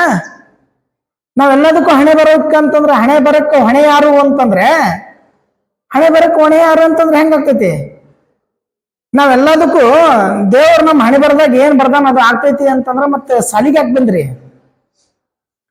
ನೋಡೋಣ, ದೇವ್ರು ನಮ್ಮ ಹಣೆ ಬರದಾಗಿದ್ರೆ ಸಿಗ್ತೈತಿ ಅಂತ ತಿಳ್ಕೊಂಡ ಕೈ ಕಟ್ಕೊಂಡ್ ಕುಂತ್ರ ಯಾರು ಬಂದು ತಿಳಿಸ್ತಾರೇನು? ಸಂತ ಅಗಸ್ಟೈನ್ ತನ್ನ ಬರಹಗಳಲ್ಲಿ ಹೇಳುವಂತ ಅಂಶ ಏನು ಅಂತಂದ್ರ ಪ್ರತಿಯೊಂದು ಘಟನೆ, ಪ್ರತಿಯೊಂದು ಅಂಶ, ಪ್ರತಿಯೊಂದು ಏನಾದ್ರೂ ಬದಲಾವಣೆಗಳು ಅಥವಾ ಘಟನೆಗಳು ನಡೀಬೇಕು ಅಂತಂದ್ರೆ ಅದಕ್ಕೆ ದೇವರೇ ಮುಖ್ಯ ಅನ್ನುವಂತ ವಿಚಾರಗಳನ್ನು ಹೇಳ್ತಾನ. ಇದು ಅವನ ಬರವಣಿಗೆಯಲ್ಲಿ ಇರ್ತಕ್ಕಂಥ ದೋಷ ಅಂತ ಇತಿಹಾಸಕಾರರು ಗುರುತಿಸ್ಕೊಳ್ತಾರೆ. ಇವನ ಬರವಣಿಗೆಗಳು ಏನಪ್ಪಾ ಅಂತಂದ್ರ ಬಹುತೇಕವಾಗಿ ದೇವರ ಕಲ್ಪನೆಗಳನ್ನೇ ಹೇಳ್ತಿದ್ದವು ಹೊರತು ಜನಸಾಮಾನ್ಯರ ವಿಚಾರಗಳನ್ನ ಅಥವಾ ಕೆಳಮಟ್ಟದಲ್ಲಿರ್ತಕ್ಕಂಥ ವಿಚಾರಗಳನ್ನ ಯಾವುದನ್ನು ಪ್ರಸ್ತಾಪ ಮಾಡಂಗಿಲ್ಲ. ಬರೇ ದೇವರ ಬಗ್ಗೆ ಹೇಳ್ಕೊಂಡು ಹೋಗ್ತಾನೆ. ಬರೇ ದೇವರ ಬಗ್ಗೆ ಹೇಳೋದಂತಂದ್ರ ನಂತರ ದೇವರನ್ನ ಬಿಟ್ಟು ಉಳಿದವ್ರ ಬಗ್ಗೆನೂ ಹೇಳ್ಬೇಕಲ್ಲ. ಆ ವಿಚಾರಗಳು ಬಹಳ ಕಡಿಮೆ ಇರೋದ್ರಿಂದ ಅದು ಅವನ ಬರವಣಿಗೆಯ ದೋಷ ಅಂತ ಕರೀತಾರೆ. ಇನ್ನು ಅವ ಎಲ್ಲದಕ್ಕೂ ಹೇಳುವಂತ ಸಂದರ್ಭದೊಳಗ ಧಾರ್ಮಿಕ ಮತ್ತು ಲೌಕಿಕ ಅನ್ನೋದನ್ನ ಹೇಳ್ತಾನೆ. ಒಂದು ಲೌಕಿಕ ಜೀವನ, ಇನ್ನೊಂದು ಧಾರ್ಮಿಕ ಜೀವನ ಅಂತ. ಲೌಕಿಕ ಅಂದ್ರೆ ನಾನು, ನನ್ನ ಹೆಂಡ್ರು, ಮಕ್ಕಳು, ಸಂಸಾರ, ದುಡಿಯೋದು, ತಿನ್ನೋದು, ಒಟ್ಟೆ ಇದನ್ನ ಮಾಡ್ಕೊಂತ ಹೋಗೋದು. ಇನ್ನೊಂದು ಧಾರ್ಮಿಕವಾಗಿ, ಆಧ್ಯಾತ್ಮಿಕವಾಗಿ ಏನಿದ್ರೆ ಏನಿಲ್ಲ ತಗೋರಿ, ಇರೋ ತನಕ ಚಂದ ಇರ್ಬೇಕ. ಅದಕ್ಕೇನಪ್ಪಾ ಅಂದ್ರೆ ಒಂದಿಲ್ಲ ಒಂದ್ ದಿನ ಸಾಯೋದೈತಿ, ಕೆಟ್ಟದ್ ಮಾಡಬಾರ್ದು, ಒಳ್ಳೇದಾಗೇ ಇರ್ಬೇಕು, ಯಾರ್ಯಾರಿಗೂ ಬರಂಗಿಲ್ಲ, ಸಂಸಾರದಾಗ ಯಾರ್ಯಾರಿಗೂ ಬರಂಗಿಲ್ಲ, ಯಾರ್ಯಾರಿಗೂ ಆಗಂಗಿಲ್ಲ. ಇದು ಒಂದು ಕಲ್ಪನೆ. ಇವೆರಡೂ ಇದ್ರ ಬಗ್ಗೆ ವಿಚಾರಗಳನ್ನ ಹೇಳ್ಕೊಂಡು ಹೋಗ್ತಾನ. ಬಟ್ ಎರಡೂ ವಿಚಾರವನ್ನ ಹೇಳುವಂತ ಸಂದರ್ಭದೊಳಗ ಅವ ದೇವತಾ ಮಾರ್ಗದರ್ಶನವನ್ನ ಮಾತ್ರ ಹೇಳ್ತಾನ, ಅದನ್ನಷ್ಟೇ ಪ್ರತಿಪಾದನೆ ಮಾಡ್ತಾನ, ಅದಕ್ಕೆ ಹೆಚ್ಚು ಪ್ರಾಮುಖ್ಯತೆಯನ್ನ ಕೊಡ್ತಾನ. ಇದರಿಂದ ಅದು ಅವನ ಬರವಣಿಗೆಯಲ್ಲಿ ದೋಷ ಅಂತ ಕರಿತೀವಿ. ಇನ್ನ ಸಂತ ಅಗಸ್ಟೈನ್ ಈ ಚರ್ಚ್ ಚರಿತ್ರೆಯನ್ನ ಹೇಳುವಂತ ಸಂದರ್ಭದೊಳಗ ಏನು 7 ಯುಗ ಅಂತ ಏನ್ ಮಾಡಿದ್ದಲ್ಲ, 7 ಯುಗಗಳ ಅಂತ ಮಾಡಿದ್ದಲ್ಲ, ಆ 7 ಯುಗಗಳ ಬಗ್ಗೆ ಸಂಪೂರ್ಣವಾಗಿರ್ತಕ್ಕಂಥ ಅಥವಾ ಸ್ಪಷ್ಟವಾಗಿರ್ತಕ್ಕಂಥ ಕಾಲಜ್ಞಾನದ ಬಗ್ಗೆ ಯಾವ ಸ್ಪಷ್ಟನೆಯೂ ಇಲ್ಲ. ಕಾಲಜ್ಞಾನದ ಬಗ್ಗೆ ಸ್ಪಷ್ಟನೆ ಇಲ್ಲ. ಯಾಕಂದ್ರ ಕ್ರೈಸ್ತನ ಉಗಮದ ಪೂರ್ವದಲ್ಲಿ, ಅಂದ್ರ ಕ್ರೈಸ್ತ ಹುಟ್ಟು ಪೂರ್ವದೊಳಗ 5499 ವರ್ಷಗಳನ್ನ 5499 ವರ್ಷಗಳನ್ನ 5 ಯುಗಗಳಾಗಿ ವಿಭಾಗ ಮಾಡ್ತಾನೆ. ಸಂತ ಅಗಸ್ಟೈನ ಕ್ರೈಸ್ತ ಹುಟ್ಟೋಕ್ಕಿಂತ ಪೂರ್ವದಲ್ಲಿ ನಾವು 7 ಯುಗ ಅಂತ ಮಾಡ್ಕೊಂಡಿದ್ವಿ. 7 ಯುಗದೊಳಗೇನಪ್ಪಾ ಅಂತಂದ್ರೆ 5ನೇ ಯುಗ ಎಲ್ಲಿ ತಂದು ನಿಂದಿರ್ತಾನ ಅಂದ್ರೆ ಕ್ರೈಸ್ತದ ಜನನ ತನಕ ಅಷ್ಟ ತಂದು ನಿಂದಿರ್ತಾನೆ. 6 ಮತ್ತು 7ನೇ ಯುಗ ಕ್ರೈಸ್ತನ ಬಗ್ಗೆ, ಕ್ರೈಸ್ತನ ಜೀವನದಾಗ್ಲಿ ಕ್ರೈಸ್ತನ 2 ಪಾರ್ಟ್ ಆಗಿ ಒಂದು 6 ಮತ್ತು 7 ಬರೇ ಕ್ರೈಸ್ತನಿಗೆ ಅಷ್ಟೇ ಸಂಬಂಧ ಐತಿ. ಅಂದ್ರೆ 1 ರಿಂದ 5 ಯುಗಗಳು ಏನದಾವಲ್ಲ, ಆ 1 ರಿಂದ 5 ಯುಗಗಳು ಸುಮಾರು 5499 ವರ್ಷಗಳ ಇತಿಹಾಸ. ಅದು 5 ಭಾಗ ಆಗಿ ಮಾಡ್ತಾನ. ಈ 5 ಭಾಗ ಮಾಡುವಂತ ಸಂದರ್ಭದೊಳಗ ಯಾವ ಆಧಾರಗಳನ್ನು ಇಟ್ಟುಕೊಂಡು, ಯಾವ ದಾಖಲೆಗಳ ಇಟ್ಟುಕೊಂಡು ಈ 5 ಭಾಗಗಳನ್ನ ಮಾಡಿದ ಅನ್ನೋದು ಅಸ್ಪಷ್ಟ ಅಂತ. ನಾನು ನಮ್ಮಪ್ಪನ ನೋಡೇನೆ, ನಮ್ಮ ಮುತ್ತನ್ ನೋಡಿಲ್ಲ, ಅವ್ರ ಮುತ್ತನ್ ಅಂತೂ ಗೊತ್ತೇ ಇಲ್ಲ. ಮತ್ತೆ ನಾನು ಇಡೀ ಪೂರ್ವಜರ ಚರಿತ್ರೆ ಹೇಳ್ತೀನಿ ಅಂತಂದಾಗ ನನಗೇನಾದ್ರೂ ಒಂದು ದಾಖಲೆ ಬೇಕಲ್ಲ. ದಾಖಲೆ ಇಲ್ಲದೆ ಅಥವಾ ಸ್ಪಷ್ಟನೆ ಇಲ್ಲದೆ ನಾನು ಹೇಳ್ಕೊಂಡು ಹೋದೆ, ನಾ ಅವ್ರ ವಂಶಸ್ಥ, ಇವ್ರ ವಂಶಸ್ಥ, ರಾಜ ಆಗಿದ್ನಿ, ಮಹಾರಾಜ ಆಗಿದ್ನಿ ಅಂತ ಹೇಳ್ಕೊಂಡು ಹೋದ್ರೆ ಏನಾದ್ರೂ ದಾಖಲೆ ಬೇಕಲ್ಲ. ಹೇಳೂರು ಅಂತ ಬರ್ತಾರಲ್ಲ, ಹೇಳೂರು ಅಂತ ಬರ್ತಾರೆ. ಹೇಳೂರು ಅಲ್ಲವರು, ಹೇಳುವವರು ಏನ್ ಹೇಳೋರು ಅಂತಂದ್ರೆ ನಿಮ್ಮ ಇತಿಹಾಸವನ್ನ ಹೇಳುವವರು. ರಾಜ ಮಹಾರಾಜರ ಕಾಲದೊಳಗ ರಾಜ, ಮಹಾರಾಜ, ಮಾರ್ತಂಡ, ದಾನಶೂರ, ಕರ್ಣ, ಮಹಾವೀರ ಹಿಂಗ್ ಹೊಗಳಿರ್ತಕ್ಕಂಥವ್ರು ಅವರು. ರಾಜನ ವಂಶವನ್ನ, ರಾಜನ ಯುದ್ಧವನ್ನ, ರಾಜನ ಜನನವನ್ನ, ರಾಜನ ಪಟ್ಟಾಭಿಷೇಕವನ್ನ, ರಾಜ ಕೊಟ್ಟಿದ್ದು, ರಾಜ ಕಸ್ಕೊಂಡಿದ್ದು, ರಾಜ ಪಡ್ಕೊಂಡಿದ್ದು, ರಾಜ ಕಳ್ಕೊಂಡಿದ್ದು, ಅದು ಏನೇನೈತಲ್ಲ ಎಲ್ಲವನ್ನ ದಾಖಲೆ ರೂಪದಾಗಿ ಬರೆದಿಡೋರು, ವರದಿ ಸಲ್ಲಿಸುವವರನ್ನ ಹೇಳುವವರು. ಕೆಲಸ ಕಳ್ಕೊಂಡಾದ್ಮೇಲೆ ಹೊತ್ತಿಗೆ ತಗೊಂಡು ಬಂದ್ರು, ಹಂಗ ಬರ್ಕೊಂತ ನಿಮ್ಮದು ಇತಿಹಾಸ ಹೇಳ್ಕೊಂಡು ಹೋಗ್ತಾರ. ನೀವು ಹೇಳೋರ್ ಕಡೆ ಹೋದ್ರೆ ಹೇಳ್ತಾರ, ನಿಮ್ಮನ್ನ ಯಾರು ಸಾಮಾನ್ಯ ಜನರು ಮೊದಲಿನ ಜನ್ಮದಾಗ ನೀವು ಭಿಕ್ಷೆ ಬಿಡ್ತಿದ್ರಿ ಅಂತ ಹೇಳಂಗೇ ಇಲ್ಲ ಅವ್ರು. ಹೇಳ್ತಾರನ್ನ ಯಾರಿಗೂ? ಯಾರು ಹೇಳೋರು ಹೇಳ್ತಾರಂಗ? ನೀವು ಹೋದ್ ಜನ್ಮದಾಗ ಭಿಕ್ಷುಕರಾಗಿದ್ರಿ, ಹೋದ್ ಜನ್ಮದಾಗ ಅಲ್ಲಿ ದೇವಸ್ಥಾನದ ಮುಂದೆ ಕುಂದಿರ್ತಿದ್ರಿ, ಹೇಳಂಗಿಲ್ಲ.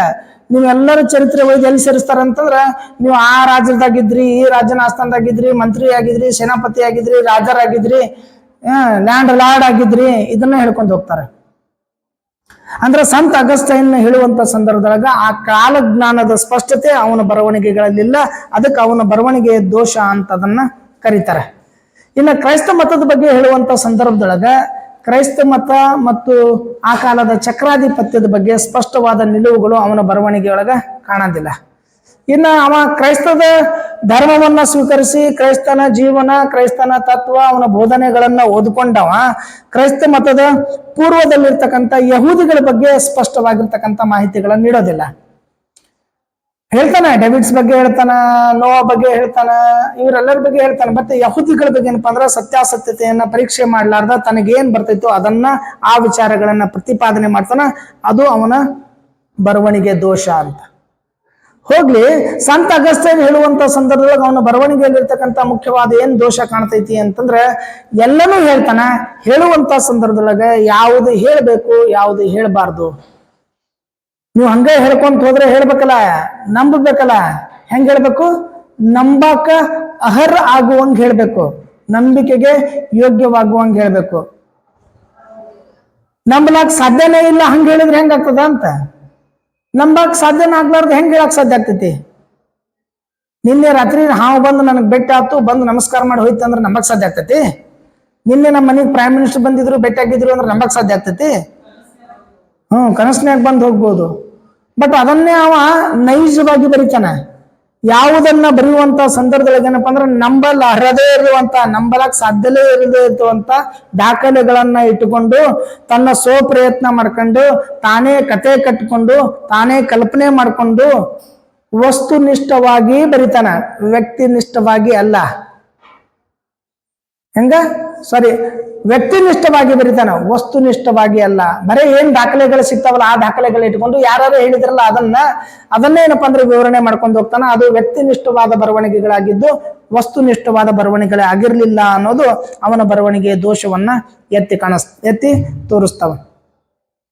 ಒಟ್ಟಿನೊಳಗ ಸಂತ ಅಗಸ್ಟೈನ ಬರವಣಿಗೆಯೊಳಗ ಸಾಮಾನ್ಯವಾಗಿ ಕಾಲಜ್ಞಾನದ ಬಗ್ಗೆ, ಕಾಲದ ವಿಂಗಡಣೆ ಬಗ್ಗೆ, ಯುಗಗಳ ಬಗ್ಗೆ, ಅವನ ಬರವಣಿಗೆಯಲ್ಲಿರ್ತಕ್ಕಂಥ ಕ್ರೈಸ್ತ ಧರ್ಮ ತತ್ವ ಬೋಧನೆಗಳ ಬಗ್ಗೆ ಸಂಕ್ಷಿಪ್ತವಾಗಿ ಒಂದಿಷ್ಟು ದೋಷಗಳನ್ನು ನೋಡ್ತೀವಿ. ಬಟ್ ಅವನ ಬಗ್ಗೆ, ಅವನ ವ್ಯಕ್ತಿತ್ವದ ಬಗ್ಗೆ ಹೇಳಬೇಕು ಅಂತಂದ್ರ ಸಂತ ಅಗಸ್ಟೈನ್ ಒಬ್ಬ ಸಂಪೂರ್ಣವಾಗಿ ಚರ್ಚ್ ಇತಿಹಾಸವನ್ನ ಅಥವಾ ಕ್ರೈಸ್ತನ ಜೀವನ ಬೋಧನೆ ತತ್ವಗಳ ಬಗ್ಗೆ ಅಥವಾ ಯುಗಗಳ ಬಗ್ಗೆ ಕಲ್ಪನೆಯನ್ನ ಮೂಡಿಸ್ತಕ್ಕಂಥವ ಮತ್ತು ಅದನ್ನ ಇತಿಹಾಸವನ್ನ ಕಟ್ಟಿಕೊಟ್ಟಿರ್ತಕ್ಕಂಥ ಒಬ್ಬ ಶ್ರೇಷ್ಠ ಚರ್ಚ್ ಇತಿಹಾಸ ಲೇಖನ ಕಲೆಯ ಜನಕ, ಚಿಂತಕ, ದಾರ್ಶನಿಕ, ವಿಮರ್ಶಕಾರ ಅಂತೇಳಿ ನಾವು ಸಂತ ಅಗಸ್ಟೈನ್ ಅನ್ನ ಕರಿತೀವಿ.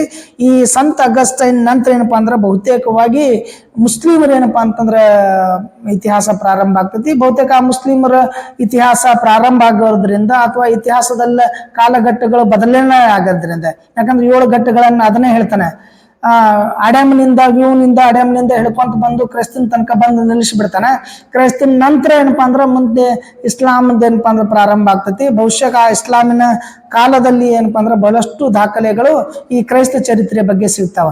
ಅದಕ್ಕೆ ನೋಡ್ರಿ ನಾವು ಮುಸ್ಲಿಮರು ಇಸ್ಲಾಂ ಚರಿತ್ರೆಯನ್ನ ಹೇಳುವಂತ ಸಂದರ್ಭದೊಳಗೆ ಕ್ರೈಸ್ತನ ಉಲ್ಲೇಖಗಳನ್ನ ಬಹಳ ಕೊಡ್ತಾರೆ.